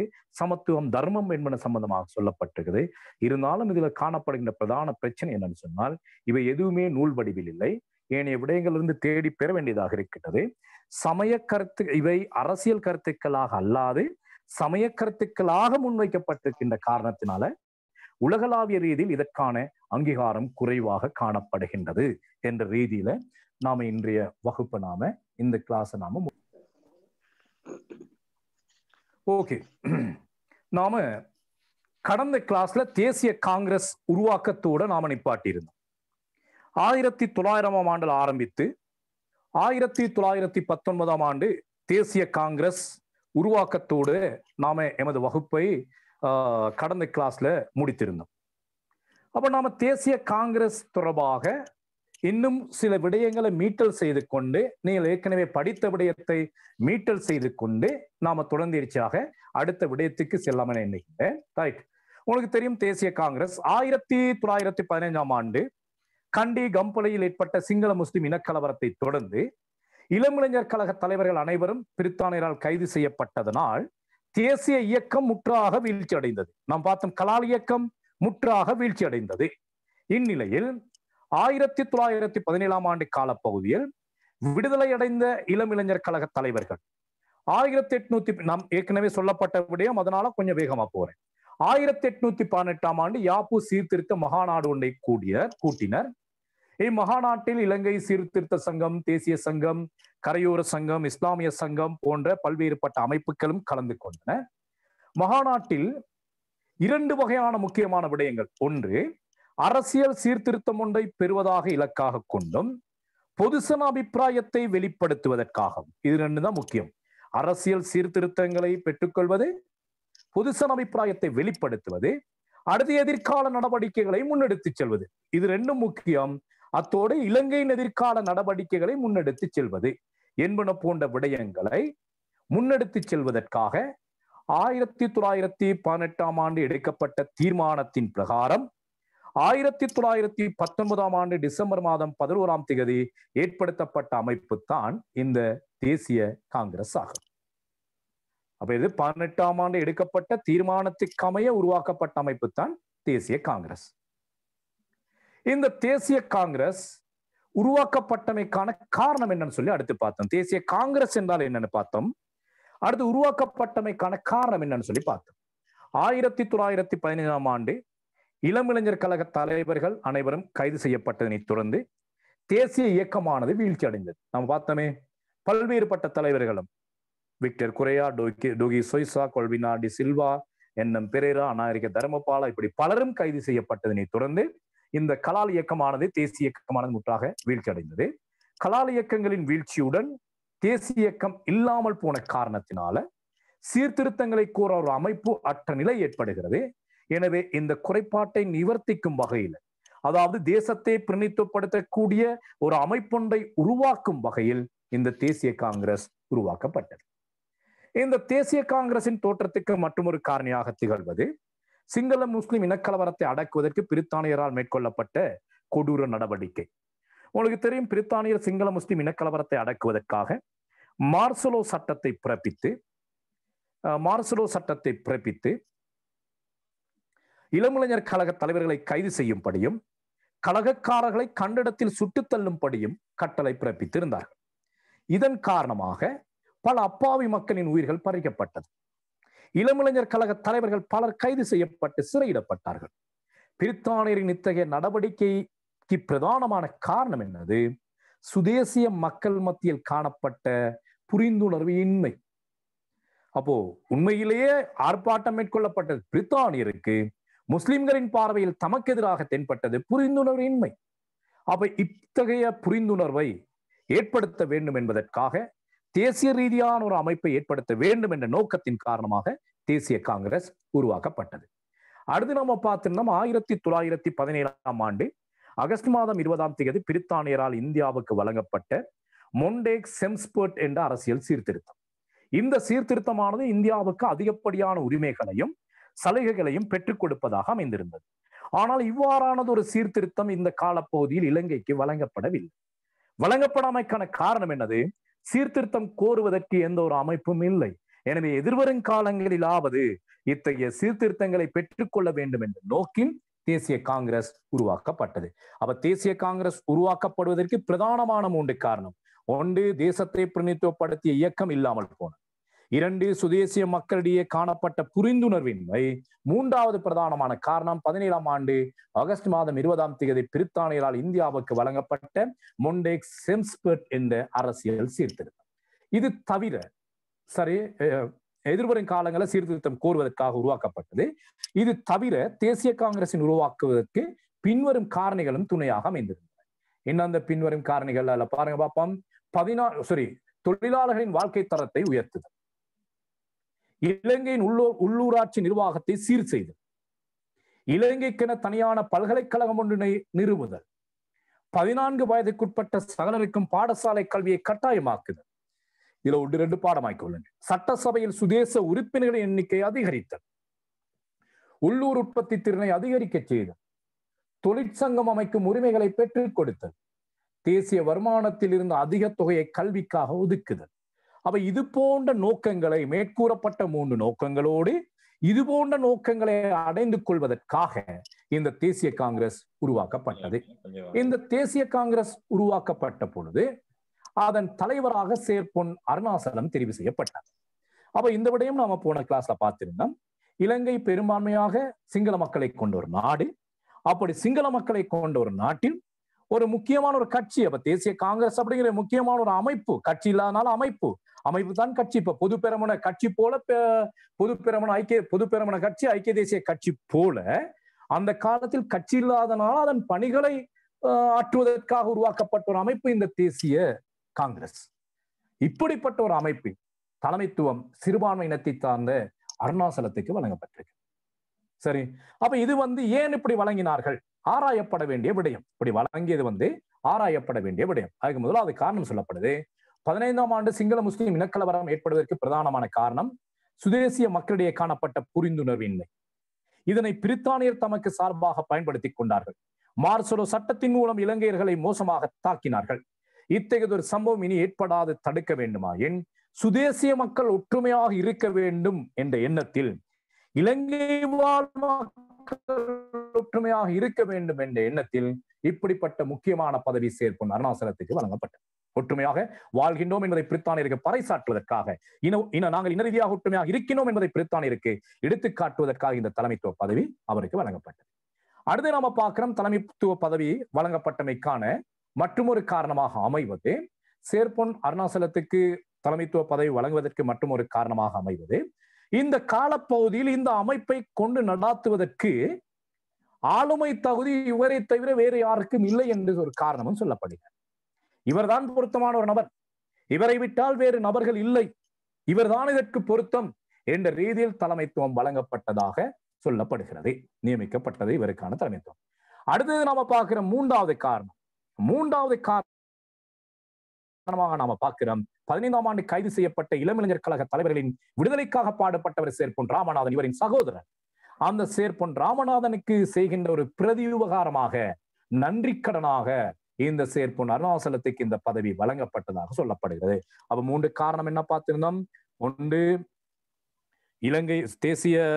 இலங்கை மக்கள் ஒற்றுமையாக இருக்கின்றோம் என்பதை பறைசாற்றுவதற்கு. 2வது நாம பார்க்கிறோம் பிரதி உபகாரம். 3வது, இவருக்குத்தான் இதனை கொண்டு நடத்தக்கூடிய ஆளுமை இருந்ததாக சொல்லப்படுகிறது. Right, okay. அப்ப இவ்வாறு 19ஆம் ஆண்டு டிசம்பர் மாதம் 11ஆம் தேதி உருவாக்கப்பட்ட இந்த தேசிய காங்கிரஸ் உருவாக்கப்பட்ட காலப்பகுதியின் உள்ளேயே, அதாவது 19ஆம் ஆண்டிலேயே தமது முதலாவது மகாநாட்டை கூடியது. உருவாக்கப்பட்டது 11ஆம் தேதி. 19ஆம் ஆண்டிலேயே மகாநாட்டை கூடியது. அப்படின்னா எத்தனை நாட்கள்? 19 நாட்கள். 19 நாட்களிலேயே மாபெரும் மகாநாடு ஒன்றை கூடி அதில் பல்வேறுபட்ட தீர்மானங்களை நிறைவேற்றி, தீர்மானங்கள் என்னங்கிறது நம்ம பிறகு பார்ப்போம், தீர்மானங்களை நிறைவேற்றி அந்த தீர்மானங்களை உடனடியாக நடைமுறைப்படுத்தும்படி பிரித்தானிய அரசுக்கு வேண்டுகோள் விடுத்தது. அப்ப பாருங்க, இப்ப இந்த தேசிய காங்கிரஸ் சேர்ப்பொன் அருணாசலத்தின் தலைமையில உருவாக்கப்பட்ட சிறிது காலப்பகுதியிலேயே காத்திரமான பல கோரிக்கைகளை உருவாக்கி அந்த கோரிக்கைகளை நடைமுறைப்படுத்துமாறு பிரித்தானிய அரசுக்கு அனுப்பி வைக்கின்றார்கள். சரி, அப்படினால் என்ன அர்த்தம்? இந்த தேசிய காங்கிரஸ் வினைத்திறன் மிக்க ஒரு அமைப்பாக செயற்பட்டு கொண்டிருக்கின்றது. வினைத்திறன் என்றால் என்ன அப்படின்னு நான் அடுத்த கிளாஸ்ல பொதுத்துறை நிர்வாகத்தோடு உங்களை பேசுறேன். அப்போ இந்த வினைத்திறன் மிக்க ஒரு அமைப்பாக இந்த தேசிய காங்கிரஸ் செயற்பட்டு கொண்டிருக்கின்றது. அந்த கோரிக்கைக்கு அமைய 1920ஆம் ஆண்டு ஆகஸ்ட் மாதம் 13ஆம் தேதி பிரித்தானிய அரசினால் ஒரு அரசியல் சீர்திருத்தம் இலங்கைக்கு முன்வைக்கப்பட்டது. அப்ப அந்த சீர்திருத்தத்தை முன்வைப்பதற்கு பிரதானமான காரணம் தேசிய காங்கிரசின் கோரிக்கை. ஆனால் அந்த அரசியல் திட்டத்தில், இந்த 20ஆம் ஆண்டு ஆகஸ்ட் மாதம் 13ஆம் தேதி முன்வைக்கப்பட்ட அரசியல் திட்டத்தில் தேசிய காங்கிரஸால் முன்வைக்கப்பட்ட கோரிக்கைகள் சரியான முறையில் நிறைவேற்றப்படவில்லை என கூறி தேசிய காங்கிரஸ் அத்திட்டத்தை கடுமையாக எதிர்த்தது. அதன் போது அப்போது தேசாதிபதியாக இருந்த வில்லியம் மணிங் என்பவர் தேசிய காங்கிரசினை கூப்பிட்டு சொல்றாரு, இது ஒரு தற்காலிகமான ஏற்பாடு, இது ஒரு தற்காலிகமான ஏற்பாடு. கூடிய விரைவில் தேசிய காங்கிரசின் கோரிக்கைகளை நிறைவேற்றும் வகையில் புதிதோர் அரசியல் திட்டம் ஏற்படுத்தப்படும். இதனை தற்காலிகமாக ஏற்றுக்கொள்ளுமாறு கேட்டுக்கொள்கிறார். அவ்வாறு கேட்டுக்கொண்டதற்கமைய இலங்கை பிரதானிகள் அதற்கு உடன்பட்டார்கள். வில்லியம் மணிங்கின் கோரிக்கைக்கு உடன்பட்டார்கள். உடன்பட்டதனால் அந்த அரசியல் திட்டம் 1921ஆம் ஆண்டு நடைமுறைக்கு வந்தது. இதைதான் நாம சொல்றோம் தற்காலிக மணிங் அரசியல் திட்டம். அப்ப இந்த தற்காலிக மணிங் அரசியல் திட்டம் ஏற்படுத்தப்படுவதற்கு பிரதானமான காரணம் தேசிய காங்கிரசினால முன்வைக்கப்பட்ட கோரிக்கைகள். அப்ப இப்ப நாம பார்க்கிறோம், தேசிய காங்கிரஸ் நல்ல சிறப்பான முறையில சேர்ப்பொன் அருணாசலத்தின் தலைமையில தொழிற்பட்டு கொண்டிருக்கின்றது. உருவாக்கப்பட்டு ஒரு மாத கால பகுதியின் உள்ளாலேயே கோரிக்கை முன்வைத்தார்கள். ஒரு வருடத்துக்குள்ளாலே ஒரு அரசியல் சீர்திருத்தம் ஒன்றை கோரினார்கள். அரசியல் சீர்திருத்தம் வழங்கப்பட்டது. தேசிய காங்கிரசின் நோக்கம் என்னன்னு பார்த்திருந்தோம், யாப்பு சீர்திருத்தம் கோருவது. அந்த நோக்கம் ஒரு வருட காலத்துக்குள்ளாலே இங்க பாருங்க பாப்போம் அடைந்து கொள்ளப்பட்டிருக்குது. அப்போ இவ்வாறு இருக்க, இப்படி நல்ல முறையில் இயங்கிக் கொண்டிருக்கும் வேளையில 1921ஆம் ஆண்டு தேசிய காங்கிரசின் தலைமைத்துவத்தை ஏற்று நடத்திய சேர்ப்பொன் அருணாசலம் தேசிய காங்கிரஸ்ல இருந்து பிரிந்து செல்கிறார். பிரச்சனை வந்துட்டது. என்ன காரணம்னு சொன்னால், 1918ஆம் ஆண்டு யாப்பு சீர்திருத்த மகாநாடு கூடப்பட்ட போது ஒரு தீர்மானம் ஒன்று எடுக்கப்பட்டது. என்ன தீர்மானம்னு சொன்னால், மேல் மாகாணத்தில் எதிர்வரும் காலங்கள்ல ஏதாவது ஆசனங்கள் அதிகரிக்கப்பட்டால், அவ்வாறு அதிகரிக்கப்படுகின்ற ஆசனம், சட்டசபையில உறுப்பினர் எண்ணிக்கை அதிகரிக்கப்பட்டால் மேல் மாகாணத்துல அவ்வாறு அதிகரிக்கப்படுகின்ற ஆசனமானது தமிழர்களின் நலனுக்காக விட்டுக் கொடுக்கப்பட வேண்டும் என்ற தீர்மானம் நிறைவேற்றப்பட்டது. இப்போ 1918ஆம் ஆண்டு யாப்பு சீர்திருத்த மகாநாடு கூடப்பட்ட பொழுது இந்த தீர்மானத்துக்கு உடன்பட்டு ஈஜே சமரவிக்ரமா என்பவரும் திரு ஜேம்ஸ் பீரிஸ் என்பவரும் கைச்சாத்திடுகின்றார்கள். ஓகே, நாங்கள் செய்து தருகின்றோம் என்று ஈஜே சமரவிக்ரமமும் திரு ஜேம்ஸ் பீரிஸ் என்பவரும் உடன்படுகின்றார்கள். சரி, மாநாட்டின் போது எடுக்கப்பட்ட அந்த தீர்மானத்தை அப்போது தேசாதிபதியாக இருந்த வில்லியம் மணிங் என்பவர் நன்கு தெரிந்து வச்சிருக்கிறார். இந்த சிங்கள தமிழ் தலைவர்களுக்கு இடையில் இப்படிப்பட்ட உடன்பாடு ஒன்று செய்து கொள்ளப்பட்டிருக்கின்றது என்ற விடயம் அவருக்கு நல்லா தெரிந்திருக்குது. யாருக்கு? வில்லியம் மணிங். அப்ப இந்த தேசிய காங்கிரசின் செயற்பாடுகள் இப்ப பிரித்தானிய அரசுக்கு பெரும் சவாலாக அச்சுறுத்தலாக இருக்கின்றன. பாருங்க, உருவாக்கப்பட்ட 19 நாட்களிலேயே கோரிக்கை ஒன்று முன் வச்சிருக்கிறாங்க. அப்ப இதை இப்படியே விட்டு போனால், இப்படியே இருக்கமாக இருந்தால் எதிர்வரும் காலங்கள்ல தமது ஏகாதிபத்தியத்தை இங்கே கொண்டு செல்வதில் பல சிக்கல்கள் ஏற்படும் என கருதி, இதன் வளர்ச்சியை முளையிலேயே கிள்ளியறிய வேண்டும் என கருதி வில்லியம் மணி 1918 ஆண்டு எடுக்கப்பட்ட தீர்மானத்தை தமக்கு சார்பாக பயன்படுத்தி வில்லியம் மணிங் ஒரு பிரித்தாளும் தந்திரத்தை கையாளுகின்றார். என்னது அந்த பிரித்தாளும் தந்திரம்? இவரை எடுக்கப்பட்ட தீர்மானம் தெரியுமே, 18ஆம் ஆண்டு என்ன தீர்மானம்? மேற்கு மாகாணத்தில் ஆசனங்கள் அதிகரிக்கப்பட்டால் அந்த ஆசனம் தமிழர்களுக்கு விட்டுக் கொடுக்கப்பட வேண்டும் என்ற தீர்மானம் தெரியுமே. அதனை ஒரு துரும்பாக பயன்படுத்தி, அதனை ஒரு பகடக்காயாக பயன்படுத்தி தமிழ் தலைவர்களையும் சிங்கள தலைவர்களையும் தனித்தனியாக அழைத்து கலந்துரையாடிய பின் மேற்கு மாகாணத்தில் ஒரு ஆசனத்தை அதிகரித்து விடுகிறார். இப்ப இங்க என்ன நடந்திருக்கும் கொஞ்சம் யோசிச்சு பாருங்க பாப்போம். திரை மறைவில் என்ன நடந்திருக்கும்? சிங்களவர்களை கூப்பிட்டு சொல்லியிருப்பார் வில்லியம் மணி, உங்கள் நன்மை கருதி மேற்கு மாகாணத்தில் ஒரு ஆசனம் ஒதுக்கி இருக்கிறேன், மேலதிகமாக நீங்க எடுத்து உங்க மக்களுக்கு சேவை செய்யும். தமிழ் பிரதிநிதிகளை அழைத்து என்ன சொல்லியிருப்பாரு? உங்களுக்காக நான் இப்படி ஒரு ஆசனத்தை ஒதுக்கி இருக்கிறேன், தனித்தனியாக அழைத்து கலந்துரையாடி, அங்கத்தான் இருக்குது பிரித்தாளும் தந்திரம். 2 பேரையும் ஒரு மேசைக்கு எடுக்கல, தனித்தனியாக எடுக்கிறார், எடுத்து அப்படி சொல்லியிருப்பார். அப்போ இவ்வாறு அதிகரிக்கப்பட்ட ஆசனத்தை சிங்கள தலைவர் என்ன செய்யணும்? கட்டாயமாக தமிழர்களுக்காக விட்டு கொடுக்க வேண்டும். அதான் எக்ரிமெண்ட், உடன்பாடு, அது உடன்படிக்கை அது. ஆனால் அதனை விட்டு கொடுக்க சிங்களவர்கள் தவறியதனால ஆத்திரமடைந்த சேர்ப்பொன் அருணாசலம் தேசிய காங்கிரஸில் இருந்து பிரிந்து செல்கிறார். பிரிந்து சென்று அவர் 1927ஆம் ஆண்டு காலப்போயில தமிழர் மகாசபை என்னும் அமைப்பை உருவாக்கி கொள்கிறார். அப்ப இது தேசிய காங்கிரஸ் ஏற்பட்ட முதலாவது பிளவு. ஒரு முழுமையான ஒரு அமைப்பு, முழுமையான அமைப்புல ஒரு பகுதி கலந்து போயிட்டு, முழுமையான அமைப்புல ஒரு பகுதி பிரிந்து போகுது. அப்ப இது தேசிய காங்கிரஸ் ஏற்பட்ட முதலாவது பிளவு. எப்படிப்பட்ட பிளவு? இன ரீதியானதும் முதலாவதுமான பிளவு. இன ரீதியான பிளவு, சிங்களவர்களுக்கும் தமிழர்களுக்கும் இடையே ஏற்பட்ட ஒரு இன ரீதியான பிளவு. அப்ப இது தேசிய காங்கிரஸை இப்போ பலவீனப்படுத்தி கொண்டிருக்கின்றது. இவ்வாறு இருக்க 1922ஆம் ஆண்டின் பின்னர் தேசிய காங்கிரஸ் ஒரு தனி சிங்கள இயக்கமாகவே தொழிற்பட்டது. தமிழர்களின் பங்களிப்பு அங்கு குறைய ஆரம்பித்தது.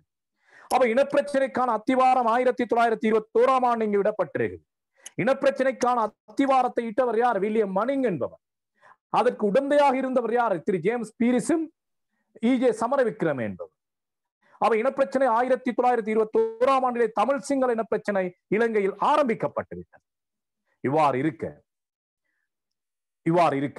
1922ஆம் ஆண்டு தேசிய காங்கிரஸில் அங்கம் வகித்த தீவிரவாத தலைவர்கள் ஒருவரான ஏ குணசிங்கா கொழும்பு துறைமுக தொழிலாளர்களை தம்மோடு இணைத்துக் கொண்டு வெள்ளவத்தை டிராம் வண்ட தொழிலாளர்கள், வெள்ளவத்தை டிராம் வண்டி தொழிலாளர்கள், கொழும்பு துறைமுக தொழிலாளர்கள், இப்படி பலரையும் ஒன்றாக இணைத்து பிரித்தானிய அரசுக்கு எதிராக மாபெரும் வேலை நிறுத்த போராட்டம் ஒன்றினை மேற்கொள்றார்.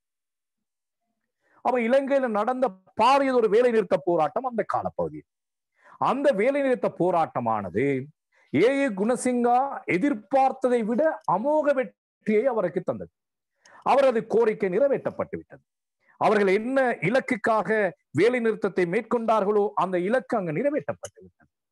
அப்ப இவ்வாறு நிறைவேற்றப்பட்டதனை தொடர்ந்து ஏ குணசிங்கா தேசிய காங்கிரஸ்ல வந்து சொல்றாரு, நாம இனிமேல் இவங்களை போய் பேச்சுவார்த்தை செய்து சரி வராது. நம்ம பேச்சுவார்த்தையில செய்யறதுனால எந்த பிரயோசனமும் இல்லை. நான் இப்ப செய்தது போல பிரித்தானியருக்கு எதிராக நாம் எமது செயற்பாடுகளை போராட்ட குணம்சம் மிக்கதாக மாற்றி அமைக்க வேண்டும் என்று சொல்றார். வெளியில இறங்கி போராடி அவர்களை விரட்டுவோம் என்று அவர் சொல்றார். இதனை தேசிய காங்கிரஸில் அங்கம் வகித்த மிதவாதிகள், இவர் யாரு? தீவிரவாதி. இவரை தேசிய காங்கிரஸில் அங்கம் வகித்த மிதவாதிகள் ஏற்றுக்கொள்ள மறுக்கின்றார்கள். ஏற்றுக்கொள்ள மறுத்ததனால ஏ குணசிங்கா தேசிய காங்கிரஸ்ல இருந்து பிரிந்து செல்கிறார் 1922ஆம் ஆண்டுல. இது தேசிய காங்கிரஸில் ஏற்பட்ட இரண்டாவது பிளவு. எப்படிப்பட்ட பிளவு? வர்க்க ரீதியான பிளவு. முதலாளி தொழிலாளி என்று மிதவாதி தீவிரவாதி, வர்க்க ரீதியான பிளவு. இது தேசிய காங்கிரஸில் ஏற்பட்ட இரண்டாவது பிளவு. இது இவ்வாறு இருக்க 1924ஆம் ஆண்டு காலப்பகுதியில் தேசிய காங்கிரசின் செயற்பாடுகள் மீது கண்டி பிரதானிகள் அதிருப்தி கொள்கின்றார்கள். என்னன்னு சொன்னால், தேசிய காங்கிரஸில் அங்கம் வகித்த பெரும்பாலானவர்கள் கரையோர பிரதேசங்களை சேர்ந்தவர்கள். எனவே தேசிய காங்கிரசின் செயற்பாடுகள் அனைத்தும் கரையோர பிரதேசங்களுக்கு மட்டுப்படுத்தப்பட்டிருந்தது. கண்டியும் மலையகமும் கவனத்தில் கொள்ளப்படவில்லை. இப்ப இதனால தேசிய காங்கிரசின் செயற்பாடுகள் மீது இவர்கள் அதிருப்தி கொண்டவர்களாக இருந்தார்கள் கண்டி பிரதானிகள். எனவே அதிருப்தி அடைந்த கண்டி பிரதானிகள் 1925ஆம் ஆண்டு கண்டி அசெம்பிளி என்னும் அமைப்பினை உருவாக்குகின்றார்கள்.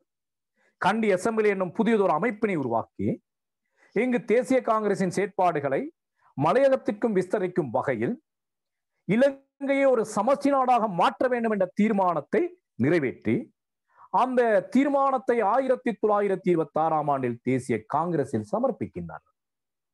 அப்ப சமஷ்டி கோரிக்கையை 1925ஆம் ஆண்டில் கண்டி பிரதானிகள் முன்வைக்கின்றார்கள். தேசிய காங்கிரஸ் அங்கம் வகித்த கரையோர பிரதானிகள் அதனை ஏற்றுக்கொள்ள மறுக்கின்றார்கள் 1926ஆம் ஆண்டு. எனவே ஆத்திரமடைந்த கண்டி பிரதானிகள் 1926ஆம் ஆண்டில் தேசிய காங்கிரஸில் இருந்து பிரிந்து போகின்றார்கள். இவ்வாறு பிரிந்து போனமை தேசிய காங்கிரஸில் ஏற்பட்ட மூன்றாவது பிளவு. எப்படிப்பட்ட பிளவு? பிரதேச ரீதியான பிளவு.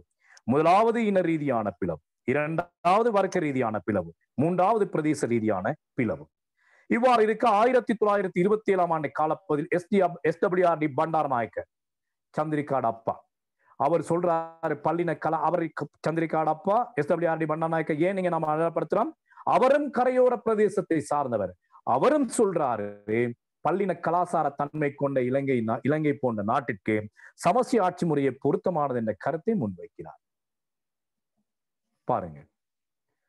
ஆனாயினும் இக்காலப்பகுதியில் இலங்கை அரசியல் உயர் ஆதிக்கம் செலுத்தி வந்த தமிழ் சிங்கள தலைவர்கள் தமது சுயநல போக்கின் காரணமாக சமஷ்டி ஆட்சி முறையை ஆதரிக்கவில்லை. குறிப்பாக தமிழர்கள், வடகிழக்கை சேர்ந்த தமிழர்கள் இந்த சமஷ்டி கோரிக்கைக்கு ஆதரவு அளிக்கவில்லை. எப்பொழுது? 1925ஆம் ஆண்டு.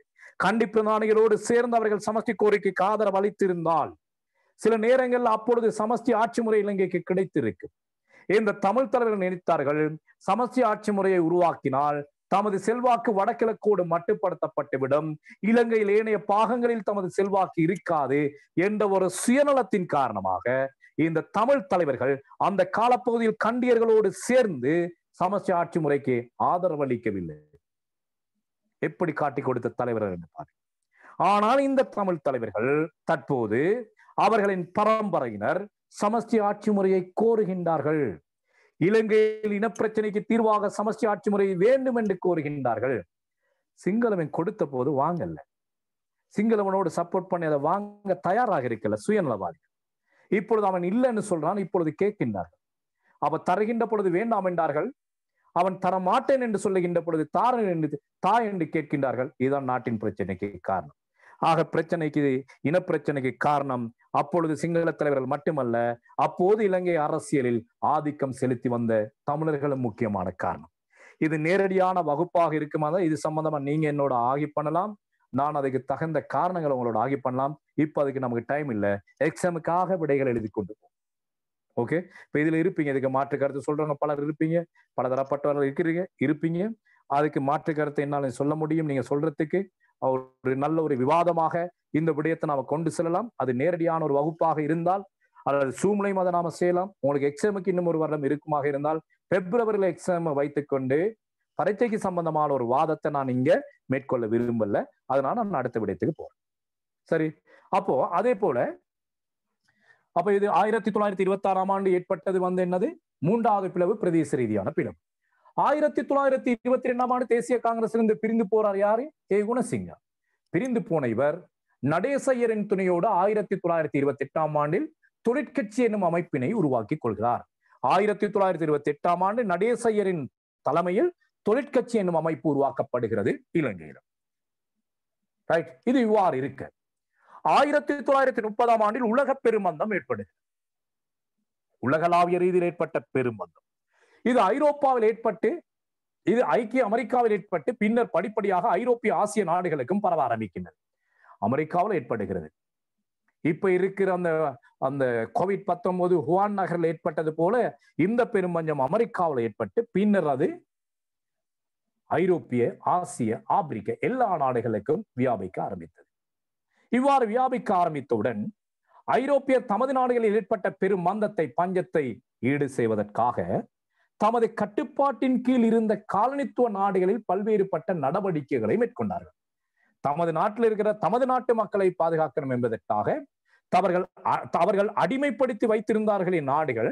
அந்த நாடுகளில் பல்வேறுபட்ட நடவடிக்கைகளை மேற்கொண்டார். அந்த வகையில இந்த பிரித்தானியர் பஞ்சத்திலிருந்து தமது நாட்டை காக்கும் முகமாக இலங்கை மக்களிடமிருந்து பல்வேறுபட்ட வரிகளை அறிவித்தார்கள். இவர்கள் வரி அறவிடுவதற்காக பொப்பிப்பூ இயக்கம் என்னும் அமைப்பினை உருவாக்கினார்கள். பொப்பி மலர் இயக்கம், பொப்பிப்பூ இயக்கம் என்னும் இயக்கத்தினை ஆரம்பித்தார்கள். இயக்கத்தினை ஆரம்பித்து இதனூடாக வரிகளை அறவிடுகின்றார்கள். அறவிடப்பட்ட வரிப்பணத்தினை முதலாம் உலகமா யுத்தத்தின் பொழுது பாதிப்படைந்த பிரித்தானிய ராணுவ வீரர்களின் குடும்பங்களுக்கு நஷ்டீடாக வழங்குகின்றார்கள். வரி அறவிடப்படுது இலங்கையில், அதன் பலன் போய் சேருகின்றது பிரித்தானியாவுக்கு. ஆனால் இந்த காலப்பகுதியில் இலங்கையில வெள்ளப்பெருக்கினாலும் மலேரியா நோயினாலும் பல லட்சக்கணக்கான மக்கள் மாண்டு போயிருந்தார்கள், பாதிப்புற்றிருந்தார்கள். இவர்களுக்கு எந்த வகையான நிவாரணமும் வழங்கப்படல. இவர்களிடமும் வரி அறவிடப்படுகின்றது. அறவிடப்பட்ட வரிப்பணம் போய் சேருகின்றது பிரித்தானியாவுக்கு. அப்ப இந்த பிரித்தானியரால் மேற்கொள்ளப்பட்ட இந்த வரி அறவீட்டு நடவடிக்கை இலங்கை மக்களுக்கு பெரும் பிரச்சனையாக அமைந்தது. வரி அறவீட்டு நடவடிக்கை சொல்ல முடியாத துன்பங்களை ஏற்படுத்தியது இலங்கை மக்களுக்கு. அடுத்து ஒரு பக்கம் வெள்ளப்பெருக்கு, மலேரியா நோய், இப்படியும் பல சிக்கல். இலங்கை மக்கள் பல்வேறுபட்ட துன்பங்களுக்கு ஆளாகினார். இந்நிலையில பிரித்தானியரால் உருவாக்கப்பட்ட இந்த பொப்பிப்பூ இயக்கத்துக்கு எதிராக சட்டத்தரணியும் ஓய்வு பெற்ற இராணுவ வீரருமான எலியன் பெரேரா என்பவரினார், சட்டத்தரணி ஓய்வு பெற்ற இராணுவ வீரர், இவரால சூரியமல் இயக்கம் என்ற ஒரு இயக்கம் உருவாக்கப்பட்டது. யாருக்கு எதிராக? பொப்பிப்பூ இயக்கத்திற்கு எதிராக. எனினும் பிரித்தானியரின் சில நடவடிக்கைகளின் காரணமாக இந்த இயக்கமானது செயற்திறனற்றதாகவே காணப்பட்டது. அமைப்பு இருக்குது, எந்த ஒரு வேலையும் இல்லை, அப்படியே அமைப்பு இருக்குது. இந்நிலையில் இக்காலப்பகுதியில் வெளிநாடுகளுக்கு சென்று மார்க்சியவாத கொள்கைகளை கற்று நாடு திரும்பிய இக்காலப்பகுதியில வெளிநாடுகளுக்கு போய் மார்க்சியவாத கொள்கையை படித்துவிட்டு நாடு திரும்பிய எஸ்.ஏ. சமரவிக்ரம, கலாநிதி கொள்வின் ஆர்.டி. சில்வா, K.R.D. சில்வான்னு சொல்வார்கள், கலாநிதி கொள்வின் ஆர்.டி. சில்வா, டாக்டர் என்.எம். பெரேரா, கலாநிதி என்.எம். பெரேரா, டொகி சொய்சா, பிலிப் குணவர்தன, மெண்டிஸ் போன்றவர்கள் 1933ஆம் ஆண்டு காலப்பகுதியில் சூரியமல் இயக்கத்தை இவர்கள் பொறுப்பேற்கின்றார்கள். சூரியமல் இயக்கத்தை இவர்கள் பொறுப்பேற்று அதன் மூலமாக வரிகளை அறவிடுகின்றார்கள். சூரியமல் இயக்கத்தினூடாக வரிகளை அறவிடப்பட்ட வரிப்பணத்தினை என்ன செய்தார்கள்? வெள்ளப்பெருக்கினாலும் மலேரியா நோயினாலும் பாதிக்கப்பட்ட இலங்கை மக்களுக்கு நிவாரணமாக வழங்குகின்றார்கள், நஷ்டீடாக வழங்குகின்றார். இந்நடவடிக்கையானது இந்த இடதுசாரிகளுக்கு, மார்க்சியவாத கொள்கையை கடைபிடிக்கின்றவர்கள் யாராக இருந்தாலும் அவர்கள் இடதுசாரிகள். இந்த மார்க்சியவாத கொள்கையை கடைபிடிப்பவர்கள் யாராக இருந்தாலும் அவர்களை நாம சொல்லுவோம் இடதுசாரிகள். அப்ப இந்த மார்க்சியவாத இடதுசாரி சிந்தனையாளர்கள் எதிர்பார்த்ததை விட அமோக வெற்றியை பெற்று தந்தது இவர்களுக்கு இந்த நடவடிக்கை. மக்கள் மத்தியில் அமோக வரவேற்பையும் பெற்று தந்தது. இதனை அடிப்படையாக கொண்டு இந்நிலையில் இடதுசாரிகள் இந்த நோக்கத்தை மேலும் விஸ்தரிப்பதற்காகவும் இதனை அரசியல்மயப்படுத்துவதற்காகவும் 1934ஆம் ஆண்டில் பம்பலப்பட்டியில் ரொபின் ரட்னம் என்பவரின் இல்லத்தில் ஒரு மகாநாடு ஒன்றை கூடுகின்றார்கள். 1934ஆம் ஆண்டு பம்பலப்பட்டியில ரொபின் ரட்னம் என்பவரின் இல்லத்தில் ஒரு மகாநாடை கூடுகின்றார். அந்த மகாநாட்டில் எடுக்கப்பட்ட தீர்மானத்திற்கு அமைய மகாநாட்டில் தமது சூரியமல் இயக்கத்தின் கொள்கையை விரிவுபடுத்தி அரசியல்மயப்படுத்துவது என்று தீர்மானிக்கப்பட்டது. அதனை நடைமுறைப்படுத்தும் நோக்கில் 1935ஆம் ஆண்டு டிசம்பர் மாதம் 18ஆம் தேதி ஓர் அமைப்பு உருவாக்கப்பட்டது. சூரியமல் இயக்கத்தின் நடவடிக்கைகளை மேலும் விஸ்தரிப்பதற்காக இந்த அமைப்பு உருவாக்கப்பட்டது. அவ்வாறு உருவாக்கப்பட்ட அமைப்பே இலங்கை சோசலிச சமசமாஜ கட்சி. இலங்கை சோசலிச சமசமாஜ கட்சி, லங்கா சோசலிச சமசமாஜ பார்ட்டி, LSSP என்ற கட்சி. இதுதான் இலங்கையில உருவாக்கப்பட்ட முதலாவது அரசியல் கட்சியும் இடதுசாரி கட்சியும். நீங்க கேட்கலாம், அப்ப 1928ஆம் ஆண்டு உருவாக்கப்பட்ட தொழிற்கட்சி அது ஒரு தொழிற்கட்சின்னு சொல்லப்பட்டாலும் அது தொழிற்சங்கமாக இருந்தது ஒழிய அது ஒரு அரசியல் கட்சி அல்ல. அப்ப உண்மையான அரசியல் கட்சி எப்பொழுது உருவாக்கப்பட்டது? 1935ஆம் ஆண்டு இலங்கையில் உருவாக்கப்பட்ட முதலாவது அரசியல் கட்சி LSSP, லங்கா சோசலிச சமசமாஜ கட்சி. சார் எக்ஸ்கியூஸ் சார், இடதுசாரிகளுக்கு என்ன சார் மீனிங்? கொஞ்சம் அதை மட்டும் கொஞ்சம் சொல்லுங்க சார். இடதுசாரி இதை கொஞ்சம் ஃப்ளோவா போயிட்டு இருக்கு, முடிச்சிட்டு நான் பேசுவேன். Okay sir. ஓகே சரி, இடது நான் சொல்றேன் நானு. அப்போ இதுதான் இலங்கையில் உருவாக்கப்பட்ட முதலாவது அரசியல் கட்சியும் இடதுசாரி கட்சியும் ஆகும். அவர் கேட்டது என்னன்னு சொன்னா, இடதுசாரி என்னன்னு சொன்னால் இடதுசாரி சிந்தனையாளர்கள் உலகில் இருக்கின்றார்கள். சரியா? இப்ப இடதுசாரி அப்படிங்கிறது நாம பார்த்தோம்னு சொன்னால், பிரான்சிய புரட்சி நடைபெற்று முடிந்த பின்னர், பிரான்சிய புரட்சி மன்னராட்சிக்கு எதிராக நடந்தது. பிரான்சிய புரட்சி முடிஞ்சதுக்கு பிறகு பிரான்சிய பார்லமண்டம், முதலாவது பார்லமண்டம் சபை தலைவர் சபாநாயகரின் தலைமையில கூடப்பட்டது. அப்ப அந்த பிரான்சிய பார்லமண்டம் கூடப்பட்ட பொழுது மன்னனை ஆதரிக்கின்ற ஒரு குழு இருந்தது பார்லமண்டத்துல, மன்னனை எதிர்த்து மக்களை ஆதரிக்கின்ற ஒரு குழு பார்லமண்டத்துல இருந்தது. அப்போ இந்த இரண்டு குழுக்கள் பிரான்சிய பார்லமண்டத்தில் இருந்தது. இந்த குழுக்கள்ல மன்னனை ஆதரித்து மக்களாட்சியை எதிர்த்த குழு அந்த சபை தலைவரான சபாநாயகருக்கு வலப்புறமாகவும், யாரு? மன்னனை ஆதரித்து மக்களை எதிர்த்த குழு சபாநாயகருக்கு வலப்புறமாகவும், மன்னனை எதிர்த்து மக்களை ஆதரித்த குழு, மக்களுக்கு பாடுபடுகின்ற குழு சபாநாயகருக்கு இடப்புறமாகவும் அமர்த்தப்பட்டது. இதனை அடிப்படையாக கொண்டுதான் உலகில முதலாவது வலதுசாரி இடதுசாரி என்ற இரண்டு கருத்து நிலைகள் தோற்றம் பெற ஆரம்பித்தது. ஓகே, இந்த கருத்துக்கள் அப்ப இடதுசாரிகள் என்று சொன்னாலே அது மக்கள் நலன் பேணுகின்ற கருத்துக்களையுடைய ஒரு குழு. அந்த இடதுசாரிகளோடு சம்பந்தப்பட்ட கருத்துக்களை வெளியிட்ட முக்கியமான ஒரு தலைவர் கார்ல் மார்க்ஸ். சரி, அப்ப இந்த கார்ல் மார்க்ஸ் சம்பந்தமாக நாம பார்ப்போம். கார்ல் மார்க்ஸ் சம்பந்தமாக நாம பார்ப்போம். எப்பன்னு சொன்னால், கார்ல் மார்க்ஸை நாம தனியாக நாம படிக்க வேண்டியிருக்குது. அதுவும் ஒரு முக்கியமான ஒரு கேள்வி. கார்ல் மார்க்ஸை நாம தனியா படிப்போம். ஒரு நிமிஷம் கொஞ்சம் இருங்க.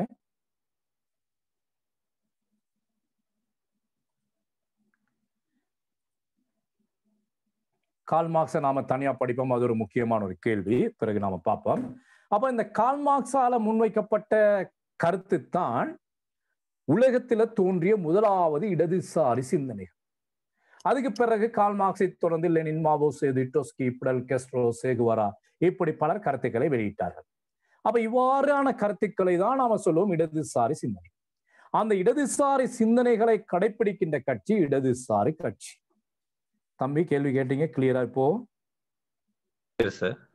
Okay, right. இடதுசாரி கட்சி என்றால் ஓகே, இடதுசாரி சிந்தனை என்றால் ஓகே, எல்லாருக்கும் தெளிவாக இருக்கும் நினைக்கிறேன். ரைட். அப்போ இதுதான் இலங்கையில் உருவாக்கப்பட்ட முதலாவது அரசியல் கட்சியும் இடதுசாரி கட்சியும் ஆகும். அப்ப இலங்கை சோசலிச சமசமாஜ கட்சி உருவாக்கப்பட்டவுடன் தேசிய காங்கிரஸில் அங்கம் வகித்த மார்க்சியவாத சிந்தனை உடையவர்கள் இந்த கட்சியில் போய் இணைந்து கொண்டார்கள். மார்க்சியவாத சிந்தனையாளர்கள் சொன்னால் யாரு? இடதுசாரி சிந்தனையாளர்கள். இதில் போய் இணைந்து கொண்டவுடன் இது தேசிய காங்கிரஸ்ல மீண்டும் ஒரு பிளவு ஏற்படுது. இது எப்படிப்பட்ட பிளவு? சித்தாந்த ரீதியான பிளவு. சித்தாந்தம்னு சொன்னது கொள்கை. என்ன கொள்கை? இடதுசாரி கொள்கை. மற்ற கொள்கை வலதுசாரி கொள்கை. இதுல இடதுசாரிகள் போய் இந்த லங்கா சோசலிச சமசமாஜ கட்சியில் இணைந்து கொள்கின்றார்கள். இது தேசிய காங்கிரஸ்ல ஏற்பட்ட 4வது பிளவு. எப்படிப்பட்ட பிளவு? சித்தாந்த ரீதியான பிளவு. இது இவ்வாறு இருக்க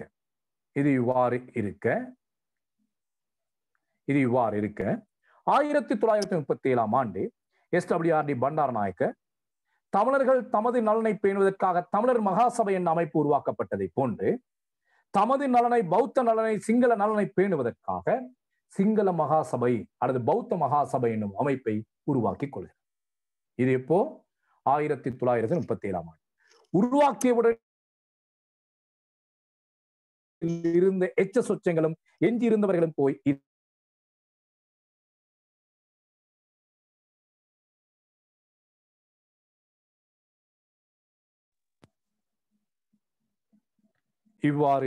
இவ்வாறு இணைந்து கொண்டவுடன் தேசிய காங்கிரஸ் ஆனது அப்படியே முற்றாக வீழ்ச்சி அடைய ஆரம்பிக்கிறது. இது தேசிய காங்கிரஸில் ஏற்பட்ட ஒரு பிளவு. எப்படிப்பட்ட பிளவு? 5வது பிளவு. எப்படிப்பட்ட பிளவு இது? 5வது பிளவு. எப்படிப்பட்ட பிளவு? சித்தாந்த ரீதியான பிளவு. ரைட். இது தேசிய காங்கிரஸ்ல ஏற்பட்ட முக்கியமான விடயங்கள் சம்பந்தமாக. இப்ப நீங்க பாருங்க பாப்போம். இதுல இந்த தம்பி ஒருத்தர் சார்ட் கேட்டார் என்கிட்ட.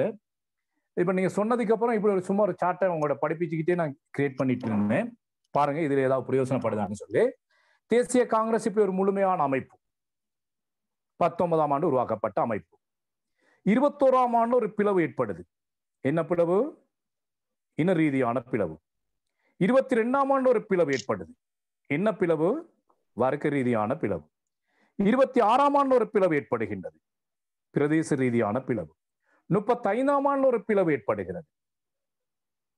சித்தாந்த ரீதியான பிளவு. 37ஆம் ஆண்டு ஒரு பிளவு ஏற்படுகிறது. அது மத ரீதியான இன ரீதியான பிளவாக நாம் அதனால் ஏற்படுத்தலாம். இவ்வாறு பிளவுபட்டு இந்த 37ஆம் ஆண்டோடு இந்த தேசிய காங்கிரஸ் இந்த அமைப்போடு சம்பந்தப்பட்ட இந்த விடயம் இல்லாமல் போகிறது. சரி, இந்த விடயங்கள் அவ்வளவும் நம்ம தேசிய காங்கிரஸோட தேசிய காங்கிரசின் வளர்ச்சி போக்கோட சம்பந்தப்படுத்தி பார்த்த விடயம். சார் இந்த ஆண்டுகளோட கொஞ்சம் சொல்லுங்க சார் திரும்பவும். 21ஆம் ஆண்டு இன ரீதியான பிளவு. 22ஆம் ஆண்டு வர்க்க ரீதியான பிளவு. 26ஆம் ஆண்டு பிரதேச ரீதியான பிளவு. 35 சித்தாந்த ரீதியான பிளவு. 37 இன ரீதியான அல்லது மத ரீதியான பிளவாக நாம அதனை அடையாளப்படுத்தலாம். Right, okay. இப்போ உங்களுக்குரிய ஒரு சந்தர்ப்பம் இந்த தேசிய காங்கிரசின் பண்புகள். இதுல கேள்வி கேட்கலாம் உங்களுக்கு. இலங்கை தேசிய காங்கிரசின் பண்புகள் தொடர்பாக ஆராய்க. இலங்கை தேசிய காங்கிரசின் நோக்கங்கள் பற்றி ஆராய்க. இது எல்லாமே இதுக்குள்ளதான் வரப்போகுது. பண்புகள், நோக்கங்கள், தேசிய காங்கிரஸ் கடைபிடித்த உபாயங்கள் அடிக்கடி வரக்கூடிய ஒரு கேள்வி. இலங்கை தேசிய காங்கிரஸ் கடைபிடித்த உபாயங்கள், பண்புகள், நோக்கம், உபாயம். அடுத்து இன்னும் ஒரு தலைப்பா வரலாம். தேசிய காங்கிரசின் தலைமைத்துவத்தின் இயல்பு. பண்புகள், நோக்கம், உபாயங்கள், தலைமைத்துவத்தின் இயல்பு. 4 கேள்விகளுக்குமான விட இதுதான். இந்த 4 கேள்விகளும் கடந்த காலங்களில் வந்திருக்கிறது. 4 கேள்விகளுக்குமான விடை இதுவாக இருக்கு. தேசிய காங்கிரசினது பண்புகள் என்னென்ன கேள்வி? பண்புகள், நோக்கம், கடைபிடித்த உபாயங்கள், தலைமைத்துவத்தின் இயல்பு. இலங்கையில் தோன்றிய தேசிய இயக்கத்தின் தலைமைத்துவத்தின் இயல்பு பற்றி ஆராய்க 20 புள்ளி. தேசிய காங்கிரசின் பண்புகள் பற்றி ஆராய்க. பிரித்தானியர் ஆட்சிக்கு எதிராக தேசிய காங்கிரஸ் கையாண்ட உபாய முறைகளை ஆராய்க. கேள்வி 4 விட 1. Right, okay. நான் பார்ப்போம். இப்ப முதலாவது பண்பு பார்க்கிறோம்.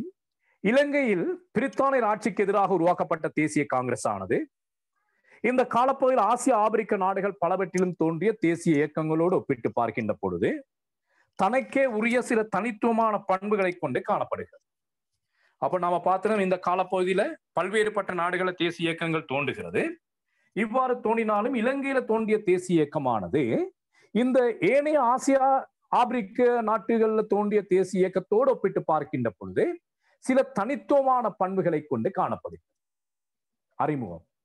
அது என்னன்னு சொன்னால், தேசிய இயக்கத்துக்குள்ளாலேயே மிதவாதிகள், தீவிரவாதிகள் என 2 பிரிவினர்கள் இலங்கை தேசிய இயக்கத்தில் காணப்பட்டனர். தலைமைத்துவத்தின் இயல்பு, தேசிய காங்கிரசின் இயல்பு என்னது? தேசிய காங்கிரசுக்குள்ளாலேயே தேசிய காங்கிரஸ் ஏன் உருவாக்கப்பட்டது? ஒரு நாட்டில் வாழுகின்ற மக்கள் தம்மிடையே காணப்படக்கூடிய அடிப்படை வேறுபாடுகளான இன, மத, பிரதேச, வர்க்க, பால், சித்தாந்த இந்த வேறுபாடுகள் அனைத்தையும் களைந்து நாட்டு மக்களை ஐக்கியப்படுத்துவதற்காக உருவாக்கப்பட்டதுதான் தேசிய காங்கிரஸ். ஆனால் அவ்வாறு உருவாக்கப்பட்ட தேசிய காங்கிரசுக்குள்ளாலேயே மிதவாதிகள், தீவிரவாதிகள் என 2 தரப்பினர்கள் காணப்பட்டார்கள். அப்ப இது தேசிய காங்கிரஸ் ஒரு பண்பு, இது தேசிய காங்கிரஸ்ல காணப்படுகின்ற ஒரு பிரதானமான ஒரு குறைபாடு. ரைட். அடுத்து நாம பார்க்கிறோம், இதுல மிதவாதிகள் சம்பந்தமாக நம்ம பார்க்கிறோம். கொஞ்சம் என்னோட சேர்ந்து சொல்லி படிங்க, என்னோட சேர்ந்து படிங்க. இதுல மிதவாதிகள் அப்படின்னு சொன்னால் யார்?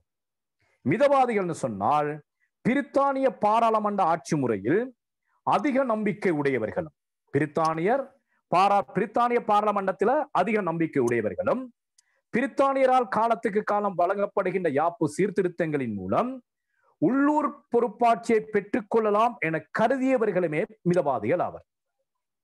சொல்லி பாருங்க, பிரித்தானிய பாராளுமன்ற ஜனநாயக ஆட்சி முறையில் நல்ல விசுவாசம் உடையவர்களும், அவர்களால காலத்துக்கு காலம் வழங்கப்படுகின்ற யாப்பு சீர்திருத்தங்களின் மூலம் உள்ளூர் பொறுப்பாட்சியை பெற்றுக்கொள்ளலாம் என கருதுகின்றவர்களுமே மிதவாதிகள். அப்ப இவர்கள் என்னது? பிரித்தானிய ஆட்சி தொடர்ந்து இலங்கையில் இருக்க வேண்டும் என கருதுகின்றார்கள். பிரித்தானிய ஆட்சி இலங்கையில் தொடர்ந்து இருக்க வேண்டும் என கருதுகின்றார்கள் மிதவாதிகள். அவர்களின் ஆட்சியில் இருந்து யாரு பேசுங்க, யாரோ பேசுறீங்க, கேளுங்க.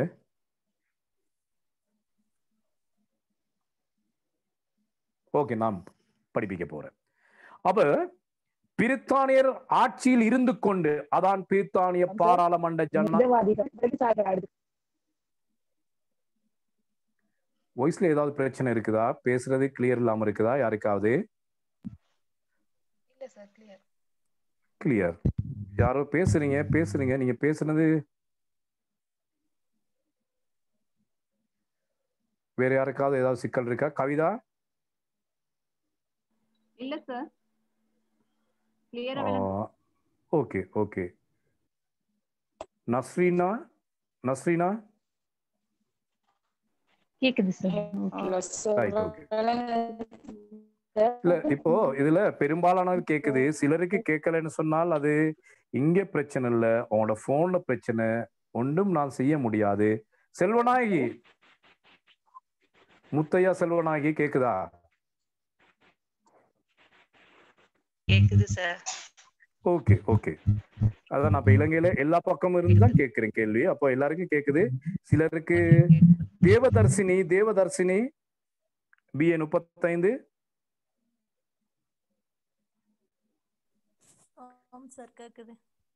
ஓகே ஓகே ஓகே, நான் தொடர்ந்து போறேனே. ரைட். அப்போ இப்ப இந்த மிதவாதிகள் அப்படின்னு சொன்னால் யார் அவர்கள்? நாம் எப்படி அட்ரஸ் பண்றோம் அவர்களை? பிரித்தானிய பாராளுமன்ற ஆட்சி முறையில் அதிக நம்பிக்கை உடையவர்கள். அப்படின்னால் என்னது? பிரித்தானியர் ஆட்சியில் நம்பிக்கை உடையவர்களும், அவர்களால காலத்துக்கு காலம் வழங்கப்படுகின்ற யாப்பு சீர்திருத்தங்களின் மூலம் உள்ளூர் பொறுப்பாட்சியை கோருகின்றவர்களுக்குத்தான் இந்த மிதவாதிகள். அப்ப இவர்களை பழமை பேண்வாதிகள், பிற்போக்குவாதிகள், அரசியல் திட்டவாதிகள், வலதுசாரிகள் என பலவாறு அழைப்பர். வலதுசாரிகள்னு சொன்னால் யாரு? நாம் ஏற்கனவே பார்த்தோமே, மன்னருக்கு ஆதரவானவர்கள் வலதுசாரிகள். அப்ப இவர்கள் யாரு?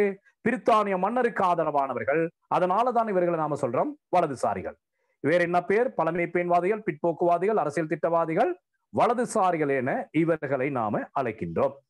இவர்களை மிதவாதிகளாக ஏன் அடையாளப்படுத்தினார்கள்? இவர்கள் பிரித்தானிய ஏகாதிபத்தியத்துக்கு எதிராக போராடிய போராட்ட வழிமுறைகள் தான் இவர்களை மிதவாதிகளாக்கியது. இவர்கள் பிரித்தானிய ஆட்சிக்கு எதிராக போராடிய போராட்ட வழிமுறைகள், இவர்கள் போராடிய போராட்ட வழிமுறைகள் உத்திமுறைகள் உள்ளகத்தன்மை கொண்டதாக காணப்பட்டது. கவனிங்க, பிரித்தானியருக்கு எதிராக தேசிய இயக்கம் கையாண்ட உபாய முறைகள், அதான் இங்க விட. இவர்கள் பிரித்தானியருக்கு எதிராக போராடிய போராட்ட வழிமுறைகள் உள்ளகத்தன்மை கொண்ட வழிமுறைகளாக காணப்பட்டன. என்னது உள்ளகத்தன்மை கொண்ட வழிமுறைகள்னு சொன்னால்? உள்ளகத்தன்மை கொண்ட வழிமுறைகள்னு சொன்னால் இவர்கள் பிரித்தானியருக்கு எதிராக கையாண்ட போராட்ட வழிமுறைகள் உள்ளகம், ஒரு அறையில் இருந்து, இண்டோகேம்னு சொல்லுவோமே, உள்ளக விளையாட்டுகள், அந்த மாதிரி ஒரு அறையிலிருந்து மேற்கொள்ளக்கூடிய உத்திமுறைகள் தான் இவர்கள் பிரித்தானியர் ஆட்சிக்கு எதிராக மேற்கொள்ளப்பட்ட உத்திமுறைகள். விளங்குதா? உள்ளகத்தன்மை கொண்ட விடயம்னு சொன்னேன்னு சொல்லி இண்டோகேம், ஒரு அரங்கில இருந்து, ஒரு அறையில இருந்து மேற்கொள்ளக்கூடிய வழிமுறைகள். அப்ப அத்தகைய போராட்ட வழிமுறைகள், இந்த மிதவாதிகளின் போராட்ட வழிமுறைகள்னா என்னது? அடுத்தது கையாண்ட உபாயங்கள் என்னது? மகாநாடுகள் கூடுதல், மனுக்கள் அனுப்புதல், அரசியல் சீர்திருத்தம் கோருதல், விண்ணப்பங்கள் அனுப்புதல் போன்றனவையாக காணப்பட்டன. அப்ப இவர்கள் பிரித்தானியருக்கு எதிராக எப்படி போராடினார்கள்? மனுக்கள் அனுப்புறது, சீர்திருத்தம் கோருவது, மகாநாடுகளை கூறுவது, விண்ணப்பங்கள் அனுப்புவது, இதெல்லாம் எங்க இருந்து செய்யலாம்? நாம ஒரு அறையிலிருந்து செய்யக்கூடிய வேலைகள், ஒரு காரியாலயத்திலிருந்து செய்யக்கூடிய வேலைகள். அப்ப இத்தகைய மிதவாதிகளுக்கு உதாரணமாக நாம பார்க்கிறோம் FRD சேனநாயக்க சகோதரர்கள், HJC பெரேரா போன்றவர்கள். அப்ப இந்த மிதவாதிகளுக்கு உதாரணம் பலர் இருக்கிறாங்க, 2 பேரை மாத்திரம் எடுத்திருக்கிறோம். FRD சேனநாயக்க சகோதரர்கள், HJC பெரேரா போன்றவர்கள் மிதவாதிகள். அப்ப இவர்கள் என்ன செய்கின்றார்கள்? இவர்கள் போராட்ட வழிமுறை எல்லாம் எப்படிப்பட்டது? உள்ளகத்தன்மை கொண்ட வழிமுறை. அப்ப இவர்கள் போராடிய வழிமுறைகள் தான் இவர்களை மிதவாதிகளாக மாற்றியது. அடுத்து நம்ம பார்க்கிறோம் தீவிரவாதி. கேளுங்க. இவர்கள் பிரித்தானியோட ஆட்சி எங்களுக்கு இருக்கணும்னு சொல்லி தானே இருக்காங்க மிதவாதிகள். அப்பே சார் இவங்க போராடுதாங்கன்னு சொல்லுதாங்க. பிரித்தானியர் இருக்கணும்னு சொல்லி பிரித்தானியர் ஆட்சியில நம்பிக்கை உடையவர்கள். பிரித்தானியர் முற்றுமுழுதாக நாட்டை விட்டு போகணும்னு சொல்லி எதிர்ப்பார்கள்ல. ஆனால் பிரித்தானியரிடமிருந்து சில சலுகைகளை எதிர்பார்த்தார்கள். யாப்பு சீர்திருத்தம், சட்டமன்றத்தில் உறுப்பினர் கொஞ்சத்தை கூட்டிக் கொள்றது, இப்படி சில சலுகைகளை எதிர்பார்த்தார்கள். அப்ப அதுவும் ஒரு போராட்டம் தான். சட்டமன்றத்தில் உறுப்பினர்களை கூட்டிக் கொள்றது, புதிய புதிய யாப்பு சீர்திருத்தங்களை கோருவது, இதுவும் ஒரு போராட்டம். ஆனால் அந்த போராட்டம் எப்படிப்பட்ட போராட்டம்? உள்ளகத்தன்மை மிக்க போராட்டம். வேற யாராவது கேள்வி கேட்கிறீங்களா? வேற யாராவது கேள்வி கேட்கிறீங்களா? சார், இப்ப அவங்க சார் பிரித்தானியர்களுக்கு அவங்களுக்கு சப்போர்ட் மாதிரி இருந்துட்டாலும் உள்ளாதால அவங்களுக்கு சப்போர்ட் அப்படின்னு சொல்ல இயலாது. அவங்களுக்கு சப்போர்ட் என்று சொல்ல முடியாது. அப்படி காட்டி கொண்டாங்கண்ணா. இல்ல சப்போர்ட்னு சொல்ல இயலாது. ஆனால் பிரித்தானியர் நாட்டை விட்டு வெளியேறணும் அப்படின்னு சொல்லி தீவிரமாக போராடல. சப்போர்ட் இல்ல, ஆனால் ஆதரவும் இல்லை. ரெண்டுக்கும் மேலே வித்தியாசம் இருக்கு. சப்போர்ட் என்பது வேற, ஆதரவு என்பது எதிர்ப்பும் இல்ல, சப்போர்ட்டும் இல்ல. அந்த ஒரு படத்துல நான் சொன்னேன், அந்த போன முறை அந்த அந்த அப்பான்னு சொல்லி படத்துல அந்த சமுத்திரக்கனியை பத்தி பேசினேன். அதுல ஒருத்தர் சொல்லுவாரு, இருக்கிற இடம் தெரியாம இருந்துட்டு போயிருந்தான்னு சொல்லி மகனுக்கு அட்வைஸ் பண்ணி வளர்ப்பாரு. அப்ப அதே போல இவர்கள் சப்போர்ட்டும் இல்லை, எதிர்ப்பும் இல்லை. ஓகே, கிளியரா? தீவிரவாதத்தையும் படித்ததுக்கு அப்புறம் நீங்க இன்னும் கொஞ்சம் கேள்வி கேள்வி. ரைட். அடுத்து நம்ம பார்க்கிறோம் தீவிரவாதிகள். தீவிரவாதிகள்னு சொன்னால் இலங்கை தேசிய இயக்கத்தில் இணைந்திருந்த தீவிரவாத போக்குடையவர்கள் தீவிரவாதிகள். இப்ப நீங்க தீவிரவாதம் அப்படின்னு சொன்னால் அது ஒரு பயங்கரமான சொல்லாக நீ எடுக்க தேவையில்லை. தீவிரவாதிகள்னு சொன்னால் யார்? எடுக்கிற இலக்கை தீவிரமாக முன்னெடுத்து செல்கின்றவர்கள் தீவிரவாதிகள். அந்த நோக்கம் நல்லதாக இருக்கலாம், கெட்டதாக இருக்கலாம். நோக்கத்தை பொறுத்து அது வேறுபடும். எடுக்கிற விடயத்தை தீவிரமாக முன்னெடுத்து செல்கின்றவர்கள் தீவிரவாதிகள். இப்ப இதில் இருக்கிற 70 பேர்ல நான் எப்படியாவது BA பாஸ் பண்ணுவேன் எப்படின்னு சொல்லி இந்த 2.5 மணித்தியாலம் பல்ல கடிச்சு கொண்டு கிளாஸ்ல இருந்தீங்கன்னு சொன்னால், நான் எப்படியாவது இந்த BA பாஸ் பண்ணுவேன்னு சொல்லி தீவிரமா படிக்க ஆரம்பிச்சீங்கன்னு சொன்னால், இதுல இருக்கிற நீங்க அவ்வளவு பேருமே தீவிரவாதிகள் எனது பார்வையில். நான் கட்டாயம் பாஸ் பண்ணுவேன், தீவிரமா படிப்பேன் என்ற எண்ணத்துல இருந்தீங்கன்னு சொன்னா, இதுல இருக்கிற அவ்வளவு பேரும் நீங்க அவ்வளவு பேருமே தீவிரவாதிகள். அப்ப தீவிரவாதம் அப்படிங்கிற மோசமான எடுக்கிற நோக்கத்தை தீவிரமாக முன்னெடுத்து சென்றால் அவர்கள் அனைவருமே தீவிரவாதிகள். பயங்கரவாதிகள் அப்படிங்கிறது வேறு. சரி, தீவிர பயங்கரவாதிகள். இப்ப இதுல இருக்கிற அவ்வளவு பேருமே தீவிரவாதிகளாக மாறணும்னு சொல்லி நான் கேட்டுக்கொள்றேன். இதுல இருக்கிற அவ்வளவு பேரும் BA எக்ஸாம் முடிகிற வரையும் தீவிரவாதிகளாக மாறும். அப்படி மாறினீங்கன்னு சொன்னால் எக்ஸாம் பாஸ். ரைட். அப்ப தீவிரவாதிகள் கிளியரா? எடுத்துக்கொண்ட நோக்கத்தை தீவிரமாக நடைமுறைப்படுத்த வேண்டும், விரைவாக நடைமுறைப்படுத்த வேண்டும் என எண்ணுகின்றவர்கள் தீவிரவாதிகள். இவர்கள் பிரித்தானியர் காலத்துக்கு காலம் வழங்கப்படுகின்ற அரசியல் சீர்திருத்தங்களில் நம்பிக்கை அல்ல. அவர்கள் காலத்துக்கு காலம் வழங்கப்படுகின்ற சீர்திருத்தங்களை கோரியவர்கள். இவர்கள் அவர்களினால் காலத்துக்கு காலம் வழங்கப்படுகின்ற சீர்திருத்தங்களில் நம்பிக்கை அற்றவர்கள். அவர்கள் நம்பிக்கை உடையவர்கள். இவர்கள் உடனடியாக பிரித்தானியர் நாட்டை விட்டு வெளியேற வேண்டும் எனவும் இலங்கைக்கு உடனடியாக சுதந்திரம் கிடைக்கப்பெற வேண்டும் என்று தீவிரமாக போராடியவர்கள் தீவிரவாதிகள். அவர்கள் மெதுவாக வாங்கிக் கொள்ளும். அதுல HJC பெரேரா சொல்றார் ஒரு இடத்துல, நான் பின்னர் படிப்பிப்பேன். அந்த மிதவாதிகள்ல ஒருத்தர் பார்த்தேன், HJC பெரேரா. அவர் சொல்றாரு ஒரு இடத்துல, பிரித்தானியர் அவருடைய நோக்கத்தை, நாம் ஆஸ்திரேலிய கேப் குடியரசு ஒரு நாடு, ஆஸ்திரேலிய கேப் குடியரசு மக்களை போன்று உடனடியாக சுதந்திரத்தை பெற்றுக்கொள்ள மூடர்கள் அல்ல. அவருடைய ஸ்டேட்மெண்ட் பாருங்க பாப்போம். அவர் சொல்றாரு, கேப் குடியரசு மக்கள் பிரித்தானியில இருந்து அவசரப்பட்டு சுதந்திரத்தை வாங்கிட்டாங்க. அப்படி சுதந்திரத்தை வாங்குறதுக்கு நாங்க முட்டாள்கள் அல்ல. அவருடைய பேச்சு ஒரு முறை மேடையில பேசுறாரு. மூடர்கள் அல்ல. 4 பக்கமும் கடலால் சூழப்பட்ட எமது நாடு ஒரு தனித்துவமான தீவு. இதனால தனியாக இயங்க முடியாது. அதனால பிரித்தானிய மன்னர் பிரான் தான் இந்த நாட்டு மன்னராக இருக்கணும். அவரது உண்மையான பிரித்தானியர் ஆவதன் ஊடாகவே நாம் சுதந்திரத்தை பெற்றுக் கொள்ளலாம் என்று சொல்றார். அவ பிரித்தானியரை நாட்டை விட்டு வெளியேற்றதுனால நமக்கு சுதந்திரம் கிடைக்காது. நாமளும் பிரித்தானியராக மாறணும். அதுதான் உண்மையான சுதந்திரம் என்று ஏஜேசி பெரேரா சொல்றார். சரியா? இப்ப ஏஜேசி பெரேரா சொன்னது போல உண்மையான சுதந்திரம் அந்த காலத்துல 48ல கிடைக்காம இருந்து நாம உண்மையான பிரித்தானியராக மாறி இருந்தால் நான் நினைக்கிறேன் இப்ப அனுபவிக்கிறத விட கூடுதலான உரிமைகள் சுதந்திரத்தை நாம் அனுபவிக்கலாம். அப்படி சுதந்திரம் இல்லாம உண்மையான பிரித்தானியராக நாம் அவ்வளவு பேர் மாறி இருந்தால் நாம் அவ்வளவு பேரும் இன்னைக்கு யாரு? பிரிட்டிஷ் பிரஜைகள். வேண்டிய நாட்டுக்கு சென்று வரலாம். பிரித்தானிய நாட்டுக்கு மக்களுக்கு கிடைக்கிற அவ்வளவு உரிமைகளும் நமக்கு கிடைக்குது. எப்படி? உண்மையான பிரித்தானியராக நாம மாறி இருந்தால். உலகத்துல அப்படி ஒரு நாடு இருக்குது. பிரான்ஸ் பக்கத்தில் ஒரு தீவு. 2,50,000 பேர் இந்திய வம்சாவளியுடன் வாழ்கின்றார்கள். அவர்கள் சுதந்திரத்தை கோரல, மாறாக பிரான்சிய பிரஜா உரிமையை கோரினார்கள்.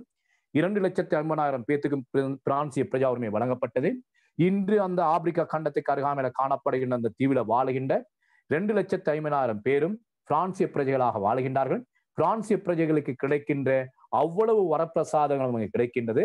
ஆனால் அவர்கள் இந்திய பெண்களை போன்று இந்திய கலாச்சாரத்தை பின்பற்றுகின்ற மக்களாக இருக்கின்றார்கள். சரி, பட்டு பாவாடை பட்டு சாரி உடுத்துகின்றவர்களாக இருக்கின்றார்கள். அவ்வளவு பேரும் பிரான்சிய பிரஜைகள். கொஞ்சம் பேசுங்கள். இப்படி ஒரு நிலைப்பாடு நமக்கு வந்திருந்தா நல்லா இருந்திருக்கு. அவ்வளவு பேரும் பிரித்தானிய பிரஜைகளாக இருந்திருந்தார். அப்ப அதான் ஏஜேசி பெரேரா சொல்றாரு, மன்னரை இங்க இருந்து விரட்டுறது நோக்கம் இல்லை, நாம் அவ்வளவு பேரும் மன்னனுக்கு விசுவாசமாக மாறணும்னு சொல்றாரு.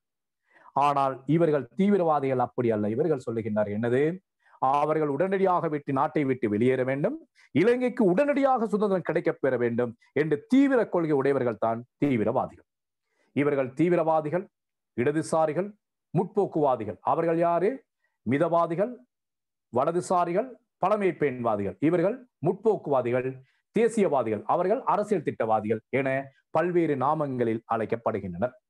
பிரித்தானிய ஏகாதிபத்தியத்துக்கு எதிராக இவர்கள் போராடிய வழிமுறைகளை இவர்களை தீவிரவாதிகள் ஆக்கியது, அவர்களை மிதவாதிகள் ஆக்கியது. இவர்களது போராட்ட வழிமுறைகள் வெளியகத்தன்மை கொண்டதாக காணப்பட்டது. என்னது வெளியகத்தன்மை கொண்டது?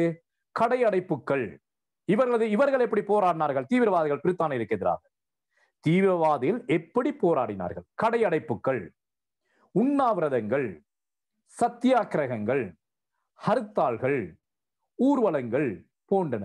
இப்ப பாருங்க, இந்த போராட்ட வழிமுறைகள் ஒரு அறையிலிருந்து செய்யலுமா? கடை அடைப்பு அறையிலிருந்து செய்ய முடியுமா? உண்ணாவிரதம் வீட்டுக்குள்ளால இருந்து செய்ய முடியுமா? உண்ணாவிரதத்தை வீட்டுக்குள்ளால இருந்து செஞ்சால் அதுக்கு பேர் நோன்பு அல்லது விரதம். முஸ்லிம்கள் நோன்பு என்று சொல்வார்கள், நாம விரதம். உண்ணாவிரதம் எங்க இருந்து செய்யணும்? ரோட்டில் இறங்கி செய்யணும், பொதுமக்கள் முன்னால செய்யணும். சத்தியாகிரகங்கள் அறையிலிருந்து செய்ய முடியாது. ஹர்த்தால்கள் ரூம மூடிக்கொண்ட அறைக்குள்ளால் இருந்தால் அதுக்கு பேர் அழுத்தால். ஊர்வலங்கள். அப்ப இந்த போராட்ட வழிமுறைகள் இல்லாம என்னது? வெளியகத்தன்மை கொண்ட போராட்ட வழிமுறை. இத்தகைய தீவிரவாதிகளுக்கு உதாரணமாக குணசிங்க, அநாகரிக தர்மபாலா போன்றவர்களை குறிப்பிடலாம். ஓகே, இப்ப நாம மிதவாதிகள் என்றால் யாரு, தீவிரவாதிகள் என்றால் யார் என்று தெளிவாக படிச்சிருக்கிறோம். மிதவாதிகள் யாரு, தீவிரவாதிகள் யார் என்று சொல்லி